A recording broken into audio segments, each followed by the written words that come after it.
তো আজকে আমরা আমরা তোমাদের যে বইটা রয়েছে, বোর্ড বইটা রয়েছে, এটা আজকে আমরা আলোচনা করব প্লাস দাগিয়ে দেব গুরুত্বপূর্ণ বিষয়গুলো, যে কোন বিষয়গুলো থেকে কোশ্চেন আসলে আসে। ঠিক আছে, তোমরা সবাই একটু বইটা নিয়ে বসো। ঠিক আছে,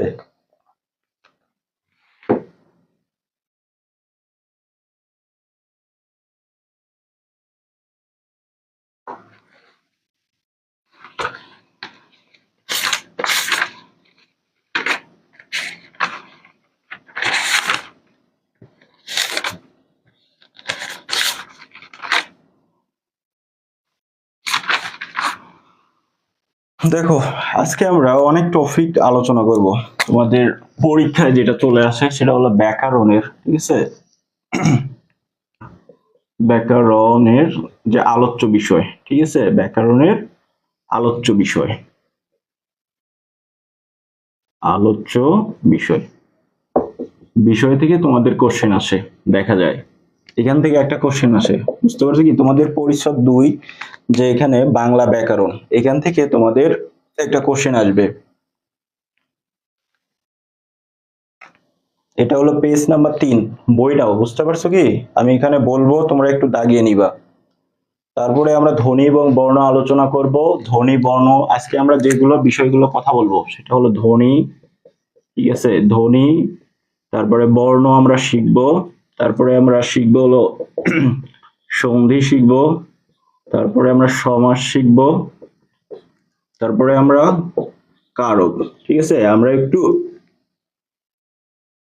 আমরা তাড়াতাড়ি এই বিষয়গুলো আমরা শিখবো। দেখো তো ক্লিয়ার শোনা যাচ্ছে কিনা, একটু আমাকে জানাও।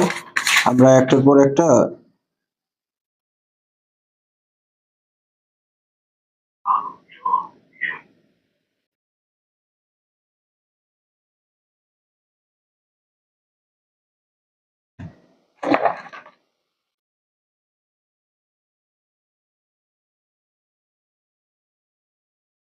আমরা আজকে এই 4টা বিষয় আলোচনা করব, ধ্বনি, বর্ণ, তারপর সন্ধি, সমাস, কারক। ঠিক আছে, এটা অনেক গুরুত্বপূর্ণ। এখান থেকে তোমাদের কোশ্চেন আসবে। ঠিক আছে, তো প্রথমে আমরা শিখি হলো ব্যাকরণের আলোচ্য বিষয়। ঠিক আছে, ব্যাকরণের আলোচ্য বিষয় তোমার এখানে পেজ নাম্বার 3, ঠিক আছে, পরিচ্ছেদ 2 নাম্বার। এখানে ব্যাকরণের আলোচ্য বিষয় থেকে যে কোশ্চেন আসে, যে বাংলা ব্যাকরণ প্রথম প্রকাশিত হয় হলো 1743। ঠিক আছে, এটা দেখবা 1743। এখানে দাগে নিবা যে এই যে তোমার মনোয়েল দা আসুনসাও, তিনি প্রথম লেখেন। কোন ভাষায় লেখেন? পর্তুগিজ ভাষায়। এটা তোমরা দাগিয়ে নাও। ঠিক আছে, তারপরে দ্বিতীয় যে ব্যক্তিরা লিখেছেন সেটা হলো 1778 সালে, সেটা ইংরেজিতে লিখেছিলেন বাংলা ব্যাকরণ, সেটা হলো নাথানিয়েল ব্রাসি হেলহেড। ঠিক আছে, এটা এই লাইনটা দাগাবা। তারপরে তোমাদের দাগাবা হলো আমাদের যে রাজা রামমোহন রায়। ঠিক আছে, রাজা রামমোহন রায়, যে 1833, এটাই তোমাদের পরীক্ষায় দিলে এটাই দিবে, যে বাংলা ভাষায় প্রথম যে ব্যাকরণটা লেখেন সেটা হলো রাজা রামমোহন রায়, সেটা হলো গৌড়ীয় ব্যাকরণ। ঠিক আছে, এটা হলো গুরুত্বপূর্ণ। যদি তোমাদের এখান থেকে কোশ্চেন করে তাহলে এই যে এটা আসতে পারে, যে রাজা রামমোহন রায়, ঠিক আছে, রামমোহন রায়ের যে গৌড়ীয় ব্যাকরণটা, এটা সম্পর্কে আসবে, যে প্রথম যে বাংলায় লেখে। ঠিক আছে, রাজা রামমোহন রায়। এখান থেকে এই লাইনগুলো, ঠিক আছে, এখানে বোঝানোর কিছুই নেই, আমরা এখান থেকে শুধু বলে দিচ্ছি। তো আরেকটা তোমাদের এখান থেকে কোশ্চেন আসে, যেটা হলো যে আমাদের আলোচ্য বিষয়গুলো, যেমন বলা হয় যে সন্ধি, তারপরে তোমার ধ্বনি, তারপরে চলে আসে হলো কারক, সমাস, এগুলো কোন তথ্যে আলোচনা করা হয়, এই বিষয়গুলো তোমাদের পরীক্ষায় আসে। তো আমরা এখন এগুলো শিখবো। দেখো, তো আমরা যেটা দেখি সেটা হলো এই যে ব্যাকরণের আলোচ্য বিষয় হলো 4টি। ঠিক আছে, ব্যাকরণের আলোচ্য বিষয় 4টি। সেটা হলো তোমাদের, দেখো, ধ্বনি তত্ত্ব, তারপরে দ্বিতীয় হলো শব্দ তত্ত্ব, তৃতীয় বাক্য তত্ত্ব, 4 হলো অর্থতত্ত্ব। ঠিক আছে, অর্থতত্ত্ব। তো এখানে পরীক্ষায় আসতে পারে যে ব্যাকরণে আলোচ্য বিষয় কয়টি। ব্যাকরণে আলোচ্য বিষয় হলো 4টি। এখন ধ্বনিতত্ত্ব কোন, এখানে আমাদের যে বিভিন্ন যে টপিক গুলো রয়েছে যেমন সমাস, কারক, এখন পরীক্ষায় আসতে পারে যে কারক কোন তথ্যে আলোচনা করা হয়। তো এইভাবে কোশ্চেন আসে যে সন্ধি বা ধ্বনি কোন তথ্যে আলোচনা করা হয়, তো এখান থেকে কোশ্চেন আসে। তো আমরা কোনটা কোন তথ্যে আলোচনা করা হয় আমরা এই বিষয়গুলো এখন জানবো। আমরা একটু তাড়াতাড়ি এগিয়ে এগিয়ে যাব, কারণ আমাদের অনেক টপিক এখানে পড়তে হবে। কারণ এখানে তোমার ব্যাকরণ আলোচ্য বিষয় শিখবো, এরপরে তারপরে আমাদের ধ্বনি বর্ণ শিখতে হবে, তারপরে সন্ধি শিখতে হবে, সমাস, তারপরে কারক, অনেক টপিক আছে। তো এই জন্য আমাদের একটু তাড়াতাড়ি এগোতে হবে। তো দেখো, তো প্রথমে দেখো আমরা যে ধ্বনি তত্ত্ব কি আলোচনা করা হয়। ধ্বনি তত্ত্বে কোন বিষয়গুলো আলোচনা করা হয় ধ্বনি তত্ত্বে। তো ধ্বনি তত্ত্বে ধ্বনি রিলেটেড যেগুলো আছে, ধ্বনি রিলেটেড যেটা হলো কি ধ্বনি আলোচনা করা হয়। ধ্বনির লিখিত রূপ যেটা হলো বর্ণ, ঠিক আছে, বর্ণ এটাও আলোচনা করা হয়, ঠিক আছে। তারপরে সন্ধি, এটা কারণ সন্ধি কেন, যে আমরা জানি যে দুটি সন্নিহিত ধ্বনির মিলনকেই কি বলা হয়, সন্ধি। তাহলে এখানে ধ্বনি রিলেট রয়েছে, তো এই জন্য সন্ধিটাও এই ধ্বনি তত্ত্বে আলোচিত হয়। তাহলে ধ্বনি, বর্ণ, সন্ধি এটা কোথায় আলোচিত হয়, এটা হলো ধ্বনি তত্ত্বে আলোচিত হয়। তারপরে নত্ব, এখানে ন এবং স এর ব্যবহার, মানে নত্ব এবং সত্ব এর যে ব্যবহারটা, ঠিক আছে, এটাও এই ধ্বনি তত্ত্বে আলোচিত হয়। তাহলে ধ্বনি তত্ত্বে আলোচ্য বিষয় কি কি, ধ্বনি, যেগুলোর সাথে ধ্বনি রয়েছে। আমাদের ন এবং স এর যে ব্যবহার, এটাও কি ধ্বনি, ঠিক আছে। তাহলে ধ্বনি, বর্ণ, সন্ধি, নত্ব এবং সত্ব বিধান, এটা কোন তত্ত্বে আলোচিত হয়, ধ্বনি তত্ত্বে আলোচিত হয়, ঠিক আছে। এখান থেকে পরীক্ষায় বারবার দেয় যে সন্ধি, ঠিক আছে, সন্ধি কোন তত্ত্বে আলোচিত হয়, ঠিক আছে। এখান থেকে সন্ধি এবং নত্ব বিধান, সত্য বিধান, এইটা গুরুত্বপূর্ণ যে পরীক্ষায় দেয় যে নত্ব এবং সত্য বিধান কোন তত্ত্বে আলোচিত হয়, সেটা হলো ধ্বনি তত্ত্বে। ক্যামেরা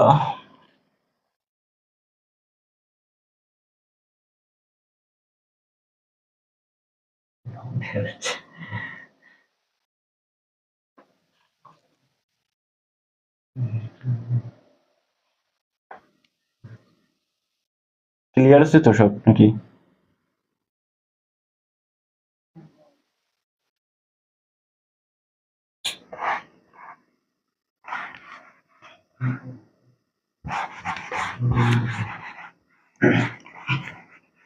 তো সমস্যা হলেও একটু দেখো, আমরা আসলে তোমাদের যেভাবে দেখতে সুবিধা হয় তোমরা ওইভাবে একটু দেখো, ঠিক আছে। ক্যামেরা সমস্যাটা আসলে বুঝতে পারতেছি না, যে সোজা করুন যে বলতেছেন ক্যামেরা আসলে,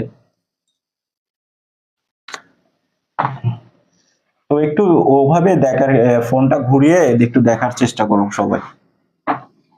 তো দেখো, ধ্বনি তত্ত্বের আলোচ্য বিষয় আমরা শিখলাম যে বর্ণ, ধ্বনি এবং সন্ধি, নত্যবিধান, সত্যবিধান, এটা হলো ধ্বনি তত্ত্বের আলোচ্য বিষয়। তো এরপরে দেখো সেটা হলো, এরপরে দেখো হলো অর্থ, ঠিক আছে, অর্থতত্ত্ব।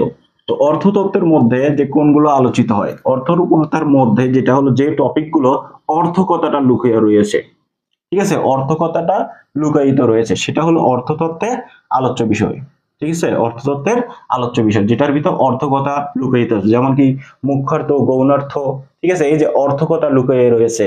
তারপরে এখান থেকে তোমার পরীক্ষায় বারবার আসে সেটা হলো বাগধারা, ঠিক আছে, বাগধারা, তারপরে প্রতিশব্দ, ঠিক আছে, প্রতিশব্দ, তারপর শব্দ জোর, ঠিক আছে, শব্দ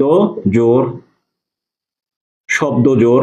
তো এখান থেকে পরীক্ষায় বারবার দেওয়া হয় যে যে প্রতিশব্দ, বিপরীত শব্দ, এগুলো কি শব্দর একটা কি অর্থ রয়েছে, ঠিক আছে, এই জন্য এটা অর্থতত্ত্বে আলোচিত হয়। তাহলে বাগধারার একটা অর্থ রয়েছে, তার প্রতিশব্দ যেগুলো সমার্থক শব্দ যেগুলো বলি আমরা, তারপর শব্দ জোর, বিপরীত শব্দ, এগুলো আমাদের অর্থতত্ত্বে আলোচিত হয়, ঠিক আছে। এখান থেকে পরীক্ষায় এগুলোই দেওয়া হয় যে বাগধারা, প্রতিশব্দ, ঠিক আছে, এগুলো দেখবা। এখান থেকে কিন্তু একটা কোশ্চেন আসবেই, এর জন্য মনোযোগ সহকারে এইটুকু দেখবা যে এই যে ব্যাকরণে আলোচ্য বিষয় থেকে একটা কোশ্চেন আসবেই, ঠিক আছে, বাগধারা, প্রতিশব্দ আর হলো শব্দজোড়। তো এরপরে দেখো যে বাক্য তত্ত্ব। ঠিক আছে, বাক্য তত্ত্ব।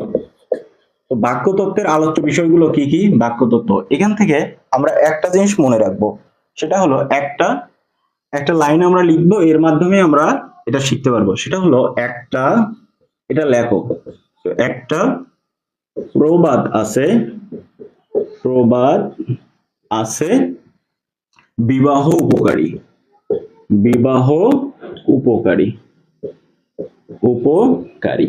ঠিক আছে, একটা প্রবাদ আছে বিবাহ উপকারী। তো এর মাধ্যমে আমরা শিখব যে কোন টপিকগুলো আমাদের বাক্য তত্ত্বে আলোচিত হয়। ঠিক আছে, দেখো, তো একটা, এক টাকা বলতে বোঝাচ্ছে হলো এক কথায় প্রকাশ, এক কথায় প্রকাশ। ঠিক আছে, এক কথায় প্রকাশ, একটাতে বুঝাইতেছিল এক কথায় প্রকাশ, তাহলে এক কথায় প্রকাশ এটা হলো বাক্য তত্ত্বের আলোচ্য বিষয়। তারপরে প্রবাদ, প্রবাদতে বুঝাচ্ছে হলো প্রবাদ প্রবচন। ঠিক আছে, প্রবচন, প্রবাদ প্রবচনও কোথায় আলোচিত হয়? বাক্য তত্ত্বে। ঠিক আছে, তারপরে বাক, বাতে হলো বাক্য সংকোচন, বাক্য সংকোচন। ঠিক আছে, বাক্য সংকোচন, তাহলে বাক্য সংকোচন, বাক্য কথাটা রয়েছে, যার সাথে বাক্য কথাটা রয়েছে সেটাও আমাদের কি বাক্য তত্ত্বের আলোচ্য বিষয়। তারপরে বি, বিতে হলো বিরাম চিহ্ন। ঠিক আছে, বিরাম চিহ্ন, যে যে জ্যোতি চিহ্ন রয়েছে না, চিহ্ন।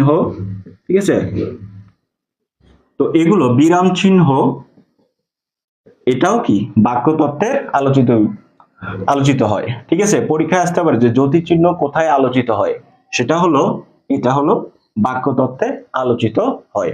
ঠিক আছে, তারপরে আরেকটা বা রয়েছে, বিবাহর বা, তাহলে এই বাতে হলো বাচ্য। ঠিক আছে, বাচ্য কোথায় আলোচিত হয়? এই বাক্য তত্ত্বে আলোচিত হয়। ঠিক আছে, এইটা লিখবা, এই লাইনটা লিখবা যে একটা প্রবাদ আছে বিবাহ উপকারী। ঠিক আছে, তারপরে এখানে ও, আমাদের রস্যও আছে, রস্যতে হলো উক্তি। ঠিক আছে, উক্তি, তাহলে যে উক্তি যে টপিকটা রয়েছে এটাও কোন কোন তত্ত্বে আলোচিত হয়? সেটা হলো বাক্য তত্ত্বে আলোচিত হয়। ঠিক আছে, তারপরে আছে কা, কাতে, তারপরে প আছে, দেখো পথে হলো পথ, পথ পরিবর্তন। ঠিক আছে, পথ প্রকরণ, পথ প্রকরণ। ঠিক আছে,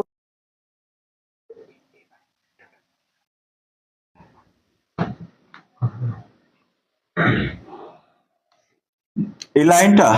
তারপরে দেখো এই যে কা, কাতে হলো কারক। ঠিক আছে, কারক বিশ্লেষণ, কারক বিশ্লেষণ।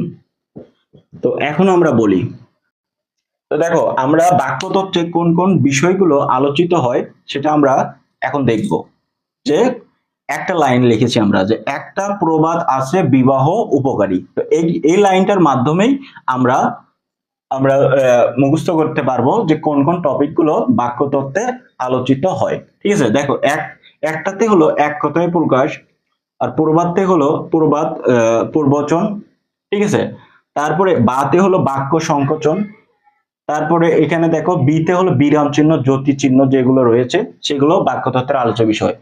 তারপরে তো বাতে হলো বাচ্য, বাচ্য বাক্যতত্ত্বের আলোচ্য বিষয়।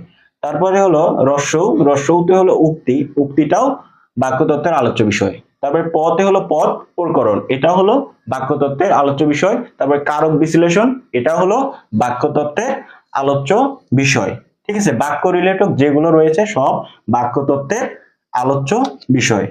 ঠিক আছে, তো দেখো এরপরে রয়েছে আমাদের, এরপরে রয়েছে আমাদের শব্দ তত্ত্ব।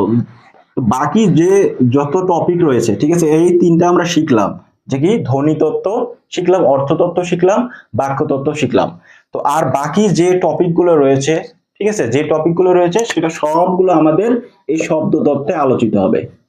ঠিক আছে, শব্দ তত্ত্বে আলোচিত হবে, মানে শব্দ তত্ত্বের আলোচ্য বিষয়। বাকি যেগুলো টপিক রয়েছে যেমন সমাস রয়েছে, ঠিক আছে, যদি বলা হয় সমাস কোন তত্ত্বে আলোচিত হয়, তাহলে এটা হবে শব্দ তত্ত্বে। ঠিক আছে, শব্দ তত্ত্বে। তো শব্দ তত্ত্বের অপর নাম পরীক্ষায় পুরাতন বইয়ে ছিল, সেটা হলো কি রূপ তত্ত্ব। ঠিক আছে, রূপ তত্ত্ব।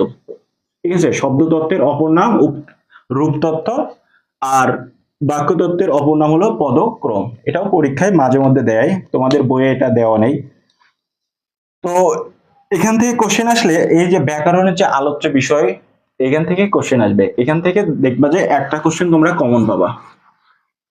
ঠিক আছে, তো আমাদের পরিচ্ছেদ 2 শেষ, 2 শেষ। এখন আমরা চলে যাব হলো বাকযন্ত্র। ঠিক আছে, বাকযন্ত্র দেখো পরিচ্ছেদ 4, 4 বের করো। এখন আমরা শিখবো হলো বাকযন্ত্র। ঠিক আছে, আমরা একটু তাড়াতাড়ি ক্লাসটা একটু করানোর চেষ্টা করতেছি, কারণ আমাদের অনেক টপিক রয়েছে এখানে। তো এরপরে দেখো বাকযন্ত্র। ঠিক আছে, এখান থেকে একটা কোশ্চেন আসবে, এখান থেকে একটা কোশ্চেন আসবে। ঠিক আছে, এখান থেকে একটা কোশ্চেন আসবে বাকযন্ত্র।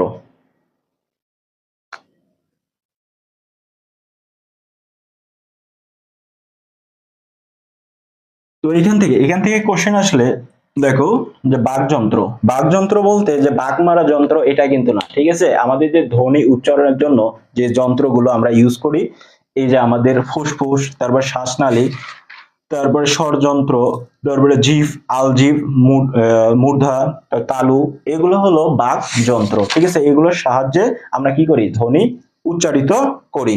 ঠিক আছে, ফুসফুস।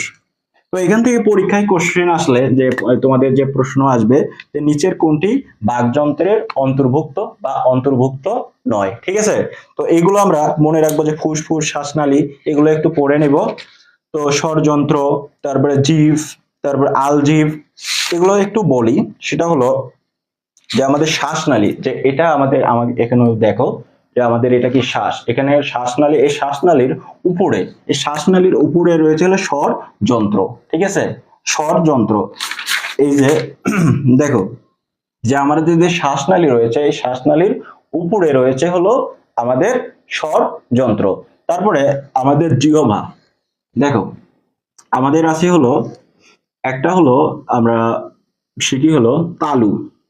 আমাদের যে মুখ, মুখ গহ্বর যেটা রয়েছে, মুখ বিবর, তো এর এর উপরের অংশটাকে বলা হয় ছাদ, ছাদ বা তালু। ঠিক আছে, তালু হলো আমাদের, তালু 2 প্রকার আছে, একটা হলো শক্ত তালু। ঠিক আছে, শক্ত তালু, শক্ত তালু, আরেকটা হলো নরম তালু। ঠিক আছে, নরম তালু, তালু, শক্ত তালু, আরেকটা হলো কি নরম তালু। তো এই যে আমাদের স্বরযন্ত্র আমরা শিখলাম, যে এই যে আমাদের যে শ্বাসনালী রয়েছে, শ্বাসনালীর উপরে রয়েছে, এখানে রয়েছে হলো আমাদের স্বরযন্ত্র। আর তারপরে জিভ, জিভটা হলো, তো আমরা জিভটা আমাদের রয়েছে। তো এখানে আছে যে স্বরযন্ত্রের সবচেয়ে যে আমাদের জিভ সবচেয়ে সচল এবং সক্রিয়, সচল এই জিহ্বাটাকে আমাদের স্বরযন্ত্রের মধ্যে জিহ্বাটাই কি সচল, সচল একটা।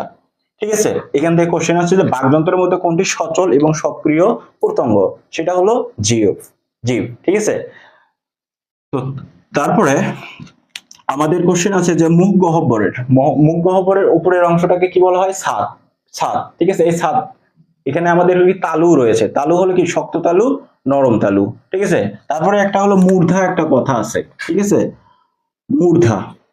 ঠিক আছে, মূর্ধা কথাটা হলো কি, দেখো আমাদের যে দন্ত রয়েছে, এই যে দাঁত রয়েছে, দাঁত। ঠিক আছে, দাঁতের যে আমাদের যে একটা খাঁজ, দাঁতের যে আমাদের মূলটা রয়েছে, দন্ত যে মূল রয়েছে, এখানে দেখো জিহ্বা দিয়ে দেখবা যে খাঁজ খাঁজ একটা আছে আমাদের উপরের দিকে, যে খাঁজ, যেটা যে আমাদের শক্ত তালু রয়েছে। এই নরম তালুটা আগে দেখো, যে আমাদের যে এখানে জিহ্বা, ধরো এটা হলো জিহ্বা, জিহ্বার এটা হলো মূল, এটা হলো মূল। ঠিক আছে, জিহ্বার এটা ধরো মূল, এই মূলের এই উপরে রয়েছে হলো আলজিভ। ঠিক আছে, জুটে যে ঝুলন্ত মাংসপিণ্ড রয়েছে, ঝুলন্ত যে মাংসপিণ্ড রয়েছে, এটা হলো আলজিভ, এটা হলো আলজিভ। এই আলজিভের এই জায়গায় হলো নরম তালু। ঠিক আছে, উপরে এটা হলো নরম তালু, আলজিভের যে সামনের টুকু। আর এই যে এটা ধরো যে দন্ত, এখানে হলো দাঁত। ঠিক আছে, দাঁত। তো এই দাঁত থেকে এই পর্যন্ত আমাদের হলো কি আছে হলো শক্ত তালু। ঠিক আছে, এই যে আমাদের শক্ত তালু, উপরের যে তালুটা, যেটা হলো কি একদম মসৃণ। ঠিক আছে, তো এইটা শক্ত তালু, শক্ত তালু এবং দাঁত, এই যে দন্তমূল, দাঁতের যে মূল, এটার মাঝখানে এখানে দেখবা যে এটা শক্ত তালু এবং যে দন্তমূল, এখানে মাঝখানে যে খাস খাস যে আছে উপরের জিহ্বা দিয়ে তুমি দেখতে পারবা, এই খাস খাস যেটা রয়েছে এটাই হলো মূর্ধা। ঠিক আছে, এটা হলো মূর্ধা। আর উপরের যেটা প্লেন যে মসৃণ, এটা হলো শক্ত তালু। আর আলজিবার একটু একটু সামনে যেটা ওটা হলো নরম তালু, ঠিক আছে। আর এই জিহ্বা মূলের একটু এইদিকে পিছনে এটা থাকে হলো, মূলে থাকতেছে আমাদের হলো কণ্ঠ। এটা হলো কণ্ঠ। এই যে এখান থেকে জিহ্বা মূলের মূল থেকে এই যে নরম তালুর যে স্পর্শ যে সাহায্যে যে ধ্বনিগুলো উচ্চারিত হচ্ছে সেটাই হলো কণ্ঠধ্বনি। বুঝতে পারছো কি? আশা করি বুঝতে পারছো যে দন্ত আর ওষ্ঠ ষড়যন্ত্রের বাহিরে কোনটা? আমাদের দিকে ওষ্ঠ যেটা রয়েছে, বাহিরে রয়েছে ওষ্ঠ। তো এই যে আমাদের যে ওষ্ঠের মাধ্যমে যে ধ্বনিগুলো উচ্চারণ করি সেটাই হলো ওষ্ঠ ধ্বনি। তো আশা করি বুঝতে পারছো। এখান থেকে কোশ্চেন আসে যে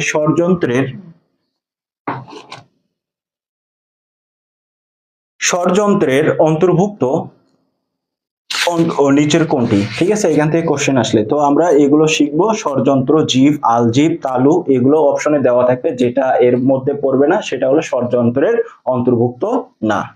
ঠিক আছে, এখান থেকে আমরা, তো এখান থেকে একটা কোশ্চেন তোমাদের পরীক্ষায় আসবে। তো এখন আমরা চলে যাব যে ধ্বনি এবং বর্ণ। ঠিক আছে, তো এরপরে আমরা যে টপিকটা শিখব, দেখা যাচ্ছে না নাকি? ঠিক আছে না সব?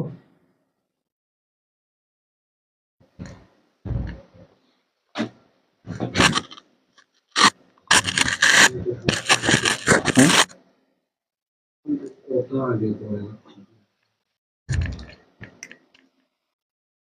শোনা যাচ্ছে কি?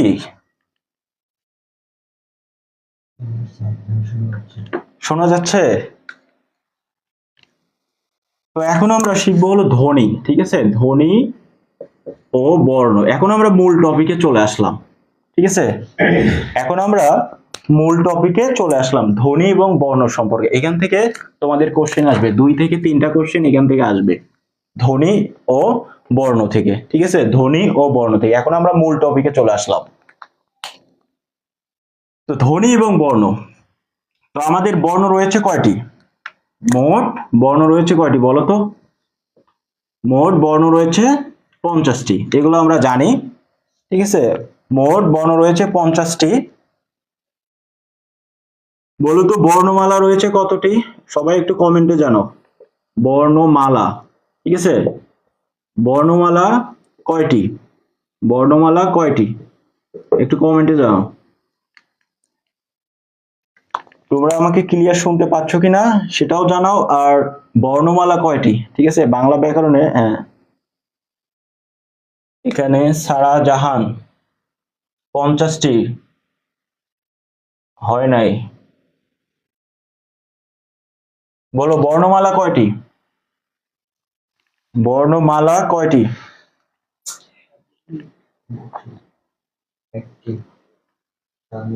হুম, সিমরিন, রাইট তোমারটা।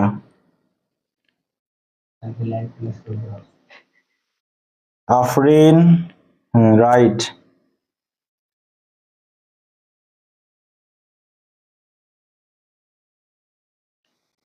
শোনো, অনেকেই ভুল অ্যান্সার দিচ্ছ, আবার অনেকেই রাইট অ্যান্সার দিচ্ছ। দেখো বর্ণমালা, ঠিক আছে, বর্ণমালা হলো একটি।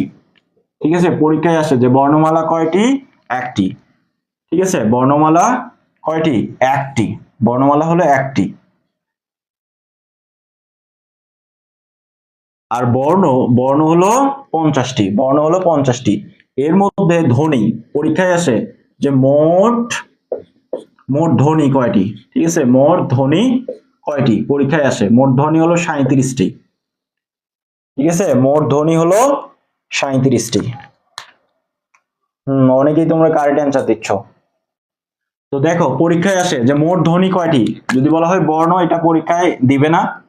আসলে বর্ণমালা এখান থেকে একটা কোশ্চেন করতে পারে, অথবা বলবে যে মোট ধ্বনি কয়টি। এর মধ্যে আসবে হলো মৌলিক ধ্বনি। ঠিক আছে, মৌলিক, মৌলিক ধ্বনি। ঠিক আছে, বলো তো মৌলিক ধ্বনি কয়টি আর ব্যঞ্জন ধ্বনি কয়টি?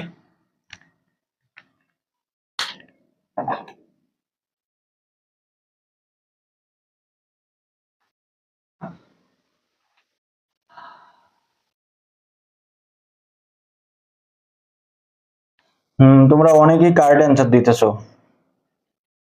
তো দেখো, তো আমরা বর্ণ,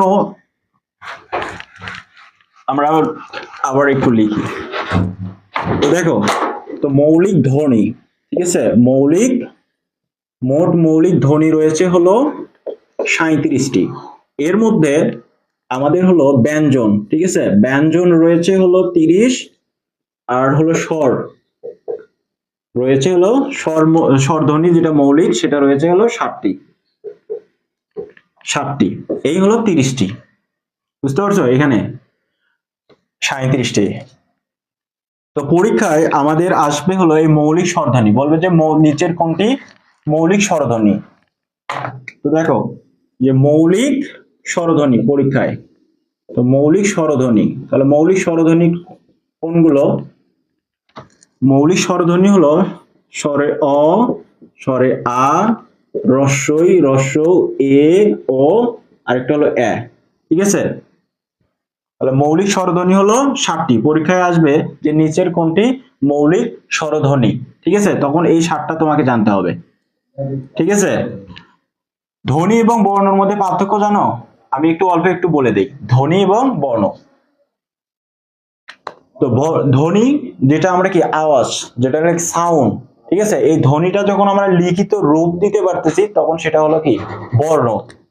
এই যে এ কিন্তু বর্ণ না, এ হলো কি আমাদের ধ্বনি, ঠিক আছে, এ হলো ধ্বনি, এর কোনো লিখিত রূপ নাই, ঠিক আছে। যদি বলা হয় মৌলিক বর্ণ কয়টি, যদি বলা হয় মৌলিক, ঠিক আছে, মৌলিক স্বর বর্ণ, মৌলিক স্বর বর্ণ, বলো তো মৌলিক স্বর বর্ণ কয়টি?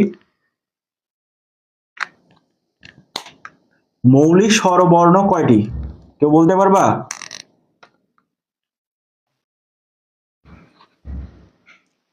মৌলিক স্বরবর্ণ কয়টি?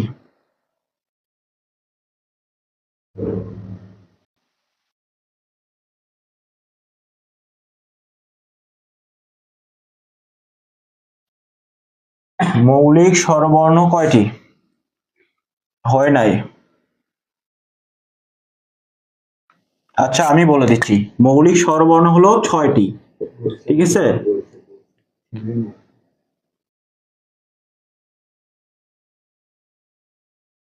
হ্যাঁ, মৌলিক স্বরবর্ণ হলো 6টি, ঠিক আছে। এ হলো ধ্বনি, এর কিন্তু লিখিত রূপ নেই। 1974 সালে আব্দুল হাই ভাষাবিজ্ঞানী তিনি এটা এটা নিয়ে আসেন ব্যাকরণে, ঠিক আছে।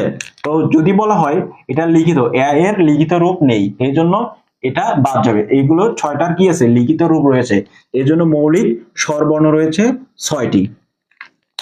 তো এগুলোর থেকে তোমাদের উচ্চারণের কিছু স্থান থেকে কোশ্চেন আসে। তো মৌলিক স্বরধ্বনি যে 7টা, এখান থেকে তোমাদের কোশ্চেন আসে যেটা যে উচ্চারণের স্থান, ঠিক আছে। আমি একটু উপরের দিকে লিখি যে এই যে 7টা যে মৌলিক যে আমাদের স্বরধ্বনি রয়েছে, এটা হলো উচ্চারণের স্থান থেকে আসে, ঠিক আছে, উচ্চারণের স্থান। তো নিচে দেখো, নিচেরটাকে বলতেছি হলো নিম্ন, ঠিক আছে, নিম্ন, নিচেরটা হলো নিম্ন, আর উপরে যারা বাস করে সেটা হলো কি উচ্চ। নিম্ন আর হলো উপরে হলো উচ্চ, ঠিক আছে। আর এটা হলো কি নিম্ন, নিম্ন মধ্য, ঠিক আছে। আরেকটা হলো আমাদের,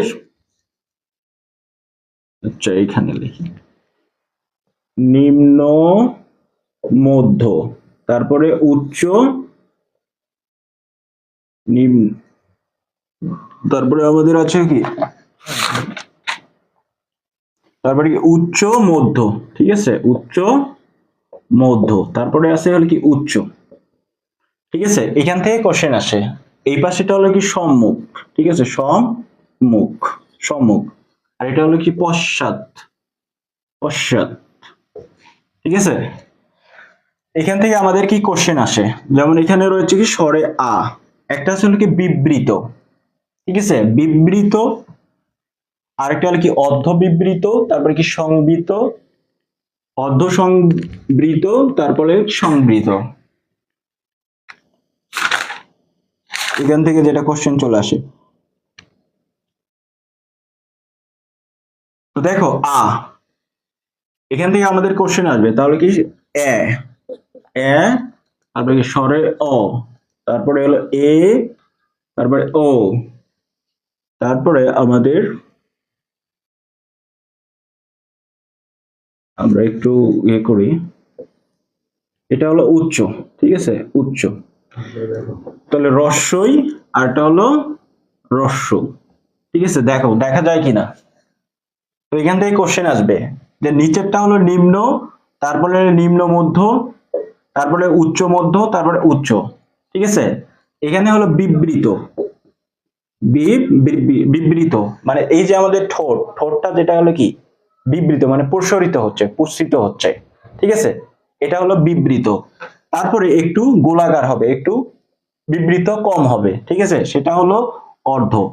এটা হলো বিবৃত, এটা হলো অর্ধ, দ্বিতীয়টা হলো অর্ধ, অর্ধ বিবৃত, ঠিক আছে, অর্ধ বিবৃত।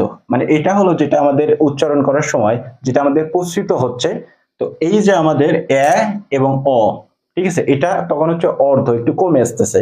তারপরে এটা হলো কি অর্ধ সংবৃত, ঠিক আছে, অর্ধ মানে আরেকটু সংকুচিত হয়েছে, যেটা গেলে গোল হয়ে আসা, ঠিক আছে, ঠোঁটটা গোল হয়ে যায়। তারপরে আরেকটু এটা হলো কি সংবৃত, ঠিক আছে, সংবৃত যেটা হলো কি একদম গোল হয়ে যাওয়া, ঠিক আছে, এখান থেকে।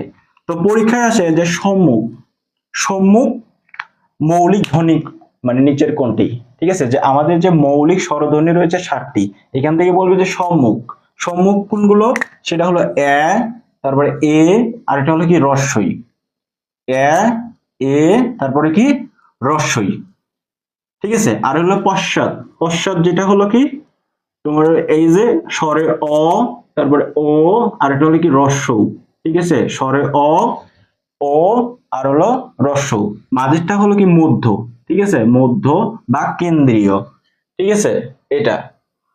তো জিহ্বার উপর ভিত্তি করে এটা হয়েছে যে উচ্চ, এই যে আমরা বলতেছি না যে নিম্ন, তারপরে নিম্ন মধ্য, তারপরে বলতেছি উচ্চ মধ্য, উচ্চ, ঠিক আছে।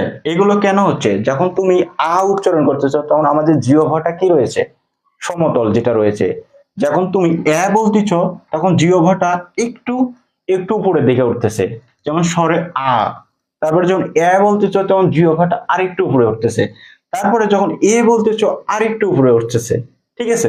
যখন রস্বই বলতেছো আরেকটু উপরে উঠতেছে। তো এই যে জিহ্বার উপর ভিত্তি করে আমাদের নিম্ন, তারপরে নিম্ন মধ্য, তারপরে উচ্চ মধ্য, তারপরে উচ্চ, এটা হলো উচ্চারণের স্থান। যখন আমি উচ্চারণ করতেছি জিহ্বাটা কেমন, কতটুকু উপরে উঠতেছে, কতটুকু নিচের দিকে যাইতেছে। যখন আমি স্বরে বলতেছি তখন নিম্ন, আর তারপরে বলতেছি আরেকটু উপরে, ঠিক আছে।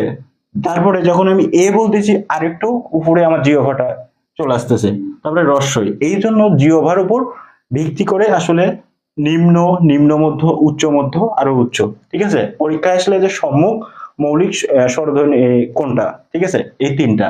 পশ্চাৎ বললে এইটুকু, আর বিবৃত বললে স্বরে তারপর অর্ধ বিবৃত বললে আমাদের এই যে এবং স্বরে তারপরে অর্ধ সংবৃত বললে আমাদের হলো ও, আর সংবৃত বললে রস্বই আর হলো রস্য। এখান থেকে তোমাদের একটা কোশ্চেন আসবে, ঠিক আছে। ফ্যানটা দিয়ে অন্য কথা বলো।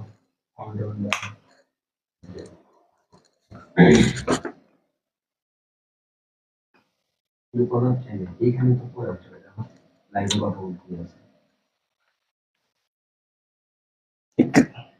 বুঝতে পারছো কি তোমরা?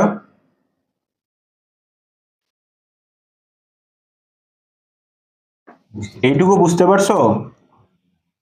একটু কমেন্টে জানাও তো এইটুকু, যে উচ্চারণের যে আমাদের যে মৌলিক, আমরা যে মৌলিক যে স্বরধ্বনি যে আলোচনা করলাম, এটা বুঝতে পারছো কিনা একটু কমেন্টে জানাও। নেট ঠিক নাই নাকি?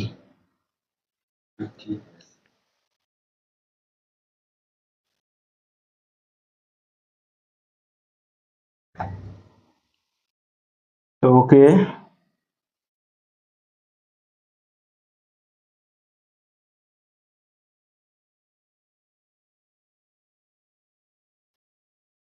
ওকে, অনেকেই বুঝতে পারছো। তো মেঘলা মনি, জি স্যার, বুঝতে পারছো। সিমরিন, বুঝতে পারছো। সাকিব, সারা, ওকে, আশা করি বুঝতে পারছো। তো এখান থেকে কিন্তু একটা কোশ্চেন আসবে, ঠিক আছে, এটা তোমরা একটু মনে রাখবা।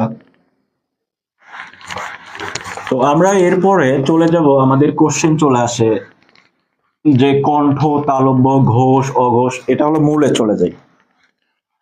দেখো এখন আমরা যেটা লিখবো এটা তোমরা একটু খাতায় লিখে রাখো, খাতায় দেখো। এখান থেকে আমাদের অনেক কোশ্চেন হবে। দেখো ক, খ, গ, ঘ, উ, এখান থেকে আমাদের সবচেয়ে বেশি আমরা শিখতে পারবো। এখান থেকে দেখো চ, ছ, বর্গীয় জ, ঝ, ঞ, ট, ঠ, ড, ঢ, মূর্ধন্য, ত, থ, দ, ধ, অ, ক।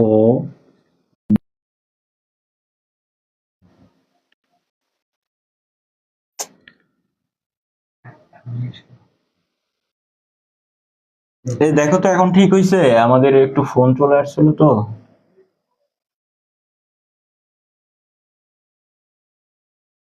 দেখো তো এখন ঠিক আছে কিনা। আমরা এইগুলো থেকে এখন আমরা অনেক কিছু শিখতে পারবো এখান থেকে, ঠিক আছে। এখান থেকে আমরা অনেক কিছু শিখবো। এখানে অল্প প্রাণ শিখবো, তারপরে মহাপ্রাণ শিখবো, ঘোষ, অঘোষ, এগুলো এখন শিখবো এখান থেকে। দেখো সব ক্লিয়ার তো এখন? ওকে, তো দেখো আমাদের হলো এখন শিখবো আমরা কি ঘোষ, অঘোষ, ঠিক আছে। পরীক্ষা যদি আসে নিচের কোনটি ঘোষ বর্ণ, কোনটা অঘোষ বর্ণ, ঠিক আছে। অল্প প্রাণ, মহাপ্রাণ, এগুলো আমাদের পরীক্ষায় আসবে। তারপরে কণ্ঠ। তো দেখো আমরা প্রথমে বলি এই যে ক, ক, খ, গ, ঘ, এইটা, ঠিক আছে। এখানে মোট বর্ণ রয়েছে হলো এখানে বর্গীয় বর্ণ। যদি পরীক্ষায় আসে যে মোট বর্গীয়, মোট, ঠিক আছে, যদি বলা হয় বর্গীয়, ঠিক আছে, বর্গীয় বর্ণ, যদি বলা হয় মোট বর্গীয় বর্ণ কয়টি, তখন মোট বর্গীয় বর্ণ হবে 25টি। এখানে 25টা, ঠিক আছে। এটা ক বর্গীয়, চ বর্গীয়, ট বর্গীয়, ত, প বর্গীয়, ঠিক আছে। যদি বলা হয় যে মোট বর্গীয় বর্ণ কয়টি, তাহলে হবে অ্যান্সার 25টি, ঠিক আছে। মোট 25টি, ঠিক আছে। এটা পরীক্ষায় দেখবা। আর এখন থেকে দেখো এখান থেকে আমাদের যে কোশ্চেন চলে আসছে যে কণ্ঠ, এই যে 1 নাম্বার যে গ্রুপটা, এটা ক, ক বর্গীয়, এটা হলো কি আমাদের ক থে কণ্ঠ, ঠিক আছে। এটা হলো কণ্ঠ, এটা হলো কি ক, খ, গ, ঘ, এটা আমাদের কি কণ্ঠ থেকে, যেটা হলো আমাদের জিহ্বার মূল আছে, এই মূল এখানে, এখান থেকে আমাদের কণ্ঠ, এখান থেকে তারপরে নরম তালু, এই নরম তালু এবং জিহ্বার মূলের যে সাহায্যে যে ধ্বনিগুলো উচ্চারিত হয় সেটাই হলো কণ্ঠ, ঠিক আছে। এই কণ্ঠ সেটা হলো ক, খ, গ, ঘ, ঙ, কণ্ঠ। তারপরে চ, ছ, এটা হলো তালব্য, ঠিক আছে। এটা হলো তালব্য, চ, ছ, বর্গীয় জ, ঝ, ঞ, ঠিক আছে। এটা হলো তালব্য, তালব্য। তারপরে হলো ট, ঠ, ড, ঢ, মূর্ধন্য, এটা হলো কি মূর্ধা, ঠিক আছে, মূর্ধা। ট, ঠ, ড, ঢ, এটা হলো মূর্ধা। মূর্ধা বলতে কোনটা বুঝলা? যে এই যে আমাদের উপরে যে শক্ত তালু রয়েছে, শক্ত, যেটা হলো কি মসৃণ, ঠিক আছে, শক্ত তালু, এবং যে এই যে দাঁতের যে আমাদের যে দন্ত মূল, ঠিক আছে, গোড়া যে দাঁতের যেটা মূলটা, এই যে এখানে এই শক্ত তালু এবং দাঁতের মূলের মাঝখানে দেখবে যে একটা খাঁজ কাটা যে রয়েছে, ঠিক আছে, এটা হলো মূর্ধা। যখন আমরা যে বর্ণগুলো আমরা উচ্চারণ করতেছি তখন আমাদের জিহ্বার, এই জিহ্বারটা এই যে মূর্ধাতে কি করতে স্পর্শ করতেছে, দিয়ে উচ্চারিত হচ্ছে, এটা হলো মূর্ধা, এই বর্ণগুলো, ঠিক আছে। এই ট, ঠ, ড, ঢ, দন্তের ন, ঠিক আছে, এই জন্য এটা হলো কি মূর্ধা, ঠিক আছে, মূর্ধা, মূর্ধের ন। তারপরে হলো ত, থ, দ, ধ, দন্ত। তার মানে কি এই বর্ণগুলো আমাদের এই যে জিহ্বার ডগা, ঠিক আছে, জিহ্বার ডগাটা আমরা যখন এই বর্ণগুলো উচ্চারণ করতেছি তখন আমাদের এই জিহ্বার ডগাটা এই যে দাঁতের সাথে কি হচ্ছে স্পর্শ করে উচ্চারিত হচ্ছে, এই জন্য এই তথা হলো কি দন্ত, ঠিক আছে, এটা হলো দন্ত। আর বাহিরের বাকযন্ত্রের বাহিরের কার অবস্থান, সেটা হলো কি আমাদের এই যে ঠোঁট, যেটা বলি, ওষ্ঠ যেটা বলি, এটা বাইরে অবস্থান। এইগুলো আমি যখন প প বলতেছি তখন আমাদের এই যে বাইরের যে আমাদের কি ওষ্ঠটা রয়েছে সেটা কি উচ্চারিত হচ্ছে, ঠিক আছে, দুই ঠোঁটের যে স্পর্শে, ঠিক আছে, আমাদের এগুলো এই ধ্বনিগুলো, এই বর্ণগুলো বা এই ধ্বনিগুলো আমাদের কি হচ্ছে, উচ্চারিত হচ্ছে, প প ব ভ ম, এই জন্য এটা কি ওষ্ঠ।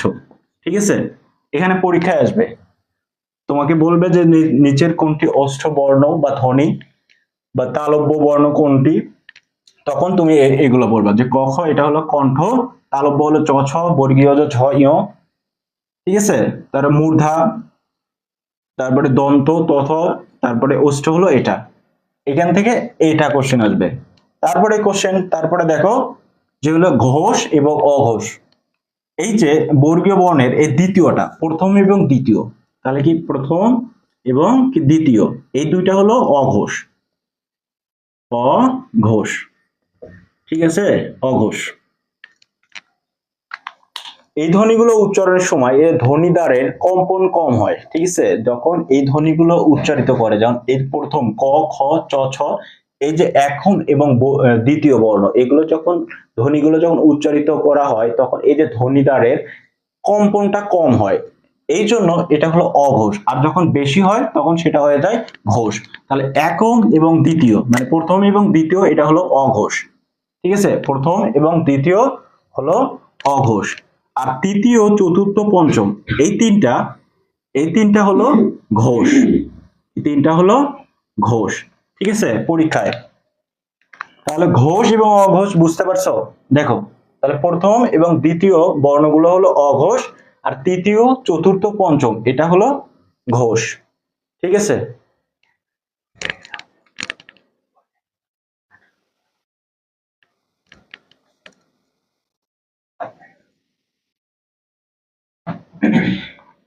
বুঝতে পারছো কি?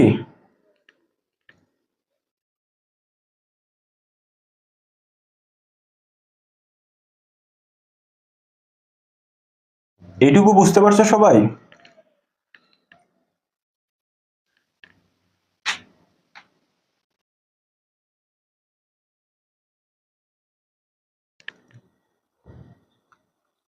নেটের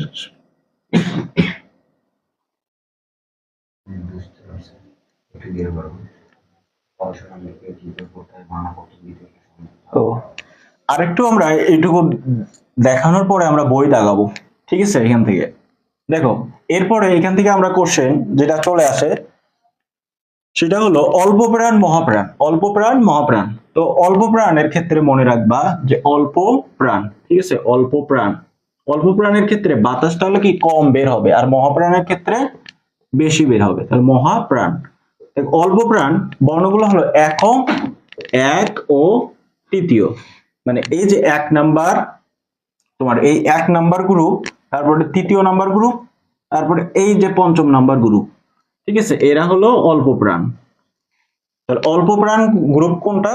এই যে এক নাম্বার গ্রুপ এটা রয়েছে যে ক, চ, ট, ত, তারপরে প, এরা হলো অল্প প্রাণ। তারপরে তিন নাম্বার গ্রুপ যে গ, তারপরে বর্গীয় জ, তারপরে আমাদের এলো ড, দ, ব, এগুলো হলো, তারপরে নাসিক্য যে বর্ণগুলো রয়েছে এগুলো হলো অল্প প্রাণ, এগুলো অল্প প্রাণ। তাহলে মহাপ্রাণ কোনটি? দ্বিতীয় ও চতুর্থ, ঠিক আছে, দ্বিতীয় এবং চতুর্থ যে বর্ণগুলো রয়েছে সেটা হলো মহাপ্রাণ, ঠিক আছে। তাহলে অল্প প্রাণ মহাপ্রাণ বুঝতে পারছো, যে এই যে এক নাম্বার, তারপরে তিন নাম্বার এবং নাসিক্য যে বর্ণগুলো রয়েছে এগুলো হলো অল্প প্রাণ, আর মহাপ্রাণ হলো কি তোমার দ্বিতীয় এবং আমাদের চতুর্থ, দ্বিতীয় এবং চতুর্থ হলো মহাপ্রাণ, এখান থেকে চলে আসে। আচ্ছা, নেটের সমস্যা না?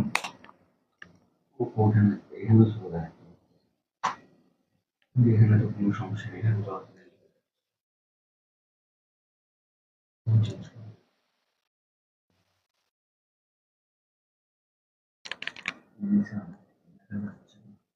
হুম, এখানে তো কেমন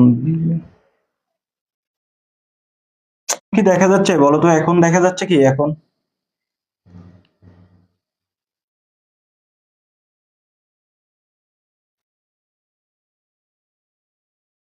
এখন দেখা যাচ্ছে, এখন দেখো। এই নেটের জন্য ভালো লাগে না, এই জন্য ক্লাস নিতেই মন চায় না। এখন ঠিক আছে?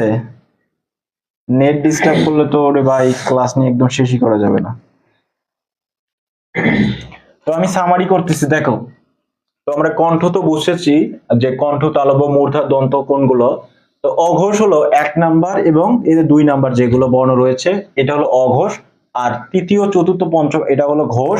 তো অল্প প্রাণ, ঠিক আছে, অল্প প্রাণ গুলো কোনগুলো? এই যে আমাদের 1 নাম্বার, তৃতীয় নাম্বার গ্রুপ এবং নাসিক্য যে বর্ণগুলো রয়েছে এগুলো হলো অল্প প্রাণ। আর মহাপ্রাণ হলো দ্বিতীয় এবং আমাদের এই যে চতুর্থ, এই বর্ণগুলো হলো আমাদের হলো মহাপ্রাণ, ঠিক আছে, যেগুলো বাতাস বেশি বের হয়, ঠিক আছে, মহাপ্রাণ। আর পরীক্ষায় এটা করার জন্য এখান থেকে পরীক্ষায় কিন্তু কোশ্চেন আসবেই, ঠিক আছে। বিস্তারিত আসলে ক্লাস নিতে গেলে অনেক সময় লাগে, তো আমরা বই দাগাবো।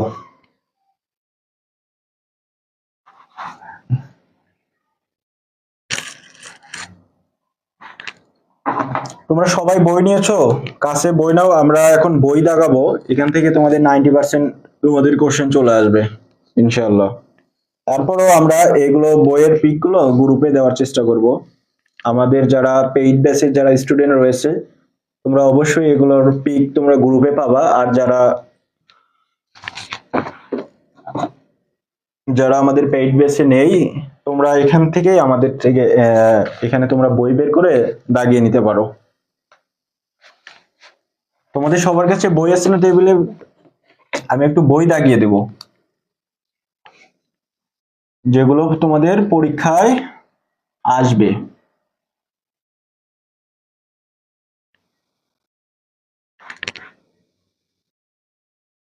তো এখান থেকে তোমাদের অল্প প্রাণ, মহাপ্রাণ এখানে কোশ্চেন এগুলোর থেকেই তোমাদের দেখা যায় যে বেশিরভাগ কোশ্চেন চলে আসে। এখান থেকে তোমার নাসিক্য বর্ণ, যদি বলা হয় নাসিক্য বর্ণ কোনটিগুলো, এগুলো হলো নাসিক্য বর্ণ। এগুলো আমাদের কি সন্ধির ক্ষেত্রেও আমাদের অনেক গুরুত্বপূর্ণ, ঠিক আছে। এগুলো হলো নাসিক্য বর্ণ। আর নাসিক্য বর্ণ তোমাদের পুরাতন বইয়ে দেখা যায় যে 5টা রয়েছে, নতুন বইয়ে হলো অনুস্বার আর হলো চন্দ্রবিন্দু। এই মোট মোট নাসিক্য বর্ণ হলো 7টি, ঠিক আছে। পরীক্ষা যদি আসে যে মোট নাসিক্য বর্ণ কয়টি, মোট নাসিক্য বর্ণ হলো 7টি। তোমাদের কাছে বই আছে? একটু জানাও তো, বই দাগিয়ে দিতে চাচ্ছি।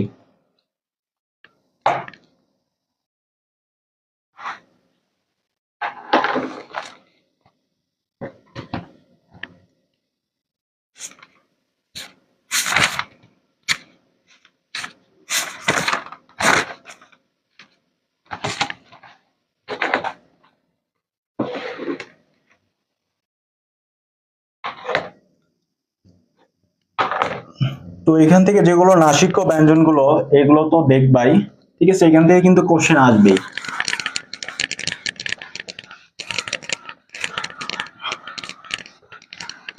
তো এখান থেকে তোমাদের নাসিক্য বর্ণ দেখবা, তারপরে হলো উৎসবর্ণ, পার্শ্বিক, যেটা হলো পার্শ্বিক, যেটা হলো কি ল, এটা ল, এটা হলো পার্শ্বিক। তারপরে হলো উৎসবর্ণ, যেটা হলো কি আমাদের 3টে স, তালব্য স, দন্তের স, মূর্ধন্য স আর হলো হ, ঠিক আছে। এগুলো হলো উৎস বর্ণ বা উষ্ম বর্ণ 4টি, ঠিক আছে। এখান থেকে এটা দাগিয়ে নিবা।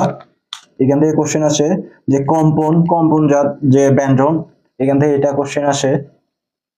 তারপরে ঘোষ, অল্প প্রাণ, মহাপ্রাণ তো দেখেই দিলাম, ঠিক আছে। তারপরে আছে যে হলো স্পর্শ বর্ণ, ঠিক আছে। স্পর্শ, স্পষ্ট যেটা বা স্পষ্ট, স্পষ্ট বর্ণ যেটা রয়েছে হলো 20টি, ঠিক আছে। এখানে পরীক্ষা আসতে পারে যে স্পৃষ্ট, এখানে তোমাদের লেখা আছে স্পর্শ বর্ণ, স্পষ্ট, হ্যাঁ স্পর্শ বর্ণ যেটা স্পর্শ নামেও পরিচিত এটা, আর হলো স্পৃষ্ট ব্যঞ্জন যেগুলো 20টি, ঠিক আছে। এটা পরীক্ষায় আসে, এটা দাগে নিবা এখান থেকে। তারপরে আমরা অল্প প্রাণ, মহাপ্রাণ তো আমরা বললামই।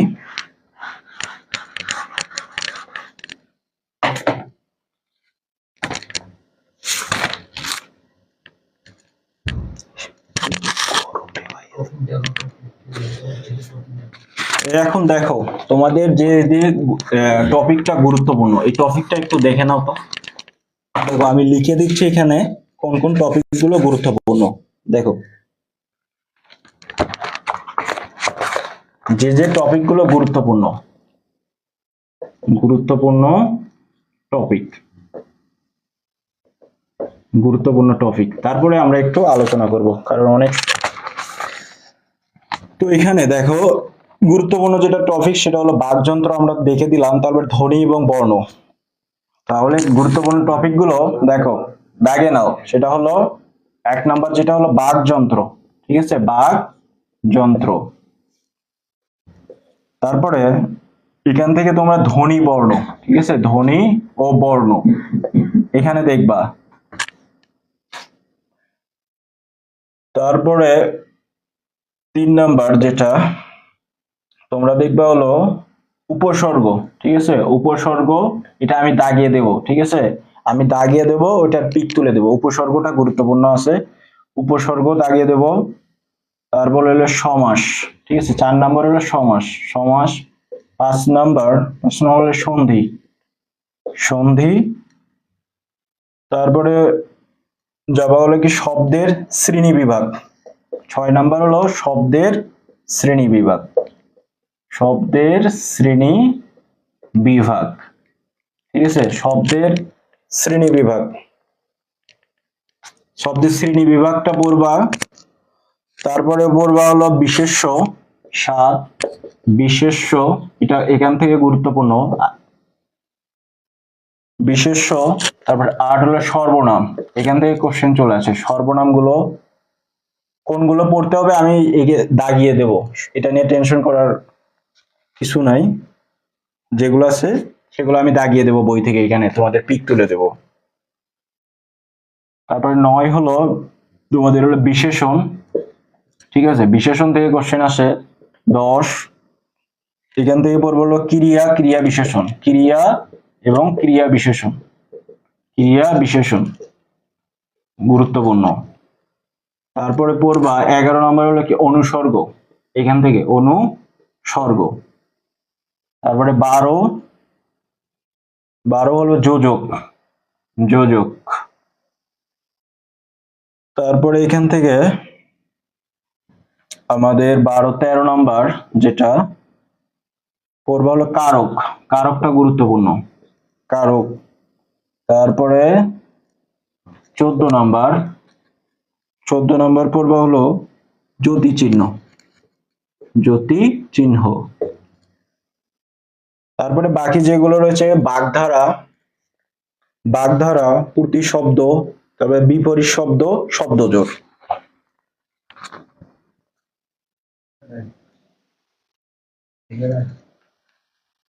এগুলো কি লিখছো? এগুলো কি দাগিয়ে নিছো? দেখো তো।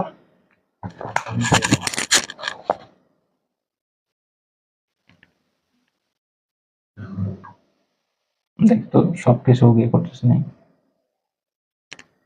এই টপিকগুলো গুরুত্বপূর্ণ। তারপরে তোমাদের যে মুখস্থ পড়া যেগুলো রয়েছে বাগধারা, প্রতিশব্দ, বিপরীত শব্দ, শব্দজোড়, এগুলো গুরুত্বপূর্ণ।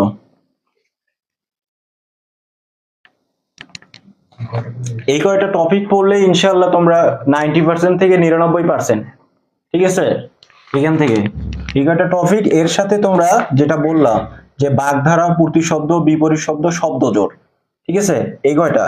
আর এই যে বাগধারা, প্রতিশব্দ, বিপরীত শব্দ, এগুলো আমি বইয়ে দাগিয়ে দেবো। ঠিক আছে, এখানে যে বইয়ে তোমাদের যে শব্দজোড় যেগুলো রয়েছে, প্রতিশব্দ, ঠিক আছে, বিপরীত শব্দ যেগুলো রয়েছে, এগুলো তোমাদের হোয়াটসঅ্যাপ যে গ্রুপটা রয়েছে এখানে আমি এই যে হাইলাইটার দিয়ে, এই হাইলাইটার দিয়ে তোমাদেরকে আমি দাগিয়ে দাগিয়ে দিব। ঠিক আছে, তোমাদের যে আমাদের তোমরা যারা পেইড বেসের যারা স্টুডেন্ট রয়েছো, আমাদের যে হোয়াটসঅ্যাপ গ্রুপে যুক্ত রয়েছো, ওখানে আমি এখানে এই টপিকগুলো আমি দাগিয়ে দাগিয়ে ওখানে দেব। বুঝতে পারছো? আর যারা তোমরা আমাদের পেইড বেসে নেই, আমাদের হোয়াটসঅ্যাপ গ্রুপের সাথে যুক্ত নেই, তারা তোমরা এখান থেকে দেখতে পারো। আমাদের যদি আমাদের গ্রুপে যুক্ত হতে চাও, আমাদের এখানে প্রতিটা সাবজেক্টের ওখানে সাজেশন দেওয়া রয়েছে, সাজেশন গুলোর তারপরে প্রশ্নের উত্তরগুলো দেওয়া রয়েছে। ঠিক আছে, আমাদের এখানে যদি আমাদের সাথে কানেক্ট হতে চাও আমাদের এই গ্রুপে, তাহলে আমাদের 200 টাকা। ঠিক আছে, 200 টাকা, 200 টাকা পে করলেই তোমরা বাংলা, ইংলিশ সহ যে আদার যে আর্টসের বা কমার্সের সব আর্টস কমার্সের যারা তোমরা রয়েছো, ঠিক আছে, আর্টস কমার্সের যে সাবজেক্ট গুলো আমাদের বাংলা ইংলিশ যে সাবজেক্ট গুলো রয়েছে, এগুলো তোমরা সাজেশন পাবা। তারপরে কোশ্চেন গুলোর আমাদের উত্তর করে দেওয়া আছে, ঠিক আছে, এমসিকিউ সহকারে দেওয়া রয়েছে, ঠিক আছে। এখান থেকে তোমরা একদম আশা করা যায় যে 90 থেকে 100% তোমরা কমন, 100% বলবো না, 90 থেকে 95% ইনশাআল্লাহ কমন পাবা, ঠিক আছে, যারা তোমরা আমাদের পেইড বেসের সাথে যুক্ত না, ঠিক আছে। আর যারা যুক্ত রয়েছো তোমরা, আমার এই বইটা পুরোটা আমি তোমাদেরকে দাগিয়ে দেবো, হাইলাইটার দিয়ে থাকবে, প্লাস যে যে টপিক গুলো গুরুত্বপূর্ণ, যে যে লাইন গুলো গুরুত্বপূর্ণ, আমি দাগিয়ে একটা পিডিএফ করে আমাদের যে তোমাদের যে হোয়াটসঅ্যাপ গ্রুপ রয়েছে ওইটাতে আমি শেয়ার করব, ঠিক আছে। বুঝতে পারছো তো? না না, তো এখন আমরা একটু সন্ধি সম্পর্কে, সন্ধির একটু বিষয়ে আমরা বলি যে সন্ধি, সন্ধির ক্ষেত্রে দেখো সন্ধি এবং একটু আমরা সমাজটা অল্প একটু দেখব, একটু বলি সন্ধি, ঠিক আছে। সন্ধিটা আমরা একটু 5-7 মিনিট আলোচনা করব সন্ধি, তারপর সমাজটা একটু 5-7 মিনিট, এই 20টা মিনিট আমরা আর ক্লাস নেব, ঠিক আছে। 20টা মিনিট থাকতে পারবা তোমরা? যদি তোমরা 20টা মিনিট থাকতে পারো তাহলে আমরা সন্ধিটা একটু আলোচনা করব, তারপরে একটু কারক আলোচনা করব, আর একটা হলো সমাস, ঠিক আছে। এটা গুরুত্বপূর্ণ একটা, এই টপিকগুলো অনেকে বুঝতে সমস্যা হয়, ঠিক আছে। তাহলে কারক, তারপরে সমাস, আর একটা সন্ধি। তোমরা 20 মিনিট থাকতে পারবা? একটু সবাই একটু জানাও তো, যদি তোমরা 20টা মিনিট আর ক্লাস করতে পারো তাও চাও, তাহলে আমি এই 3টা টপিক একটু আলোচনা করব, সন্ধি, তারপরে কারক, সমাসটা।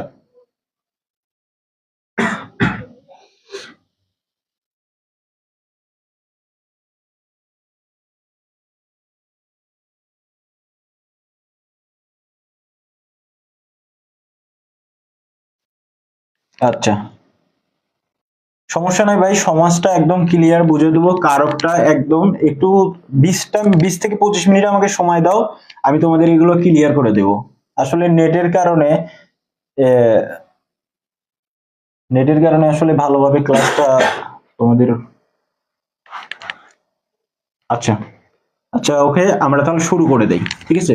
সন্ধি, তো সন্ধির ক্ষেত্রে কোনটা গুরুত্বপূর্ণ পড়বা হলো যে নিপাতনে, এখান থেকে গুরুত্বপূর্ণ যেগুলো পরীক্ষায় আসে ভাই, তো সেখান থেকে এই সন্ধি থেকে তোমাদের বললাম এটা গুরুত্বপূর্ণ, সেটা হলো পড়বা যে নিপাতনে, ঠিক আছে, নিপাতনে, নিপাতনে স্বরসন্ধি, ঠিক আছে, স্বরসন্ধি, নিপাতনে স্বরসন্ধি, এটা এটা একটু তোমরা দাগে নিবা, নিপাতনে স্বরসন্ধি ও ব্যঞ্জন সন্ধি, ঠিক আছে, ব্যঞ্জন সন্ধি, ঠিক আছে, এটা গুরুত্বপূর্ণ, এটা একটু তোমরা দাগে না, এখানে কোশ্চেন আসলে দেখা যায় যে নিপাতনের স্বরসন্ধি এবং ব্যঞ্জন সন্ধি থেকে কোশ্চেন আসে, তোমাদের যে বইয়ে এখানে দেওয়া আছে নিপাতনের স্বরসন্ধি এবং ব্যঞ্জন সন্ধি দেওয়া রয়েছে, ঠিক আছে।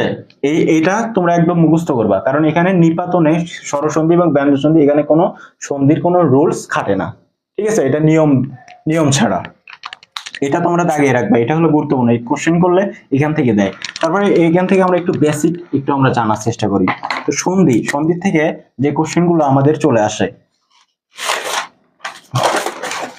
দেখো সন্ধির ক্ষেত্রে যে রুল, সন্ধির ক্ষেত্রে আমরা তো জানি যে দুটি সন্নিহিত ধ্বনির মিলনকে, এখানে কি কিসের মিলন হয়?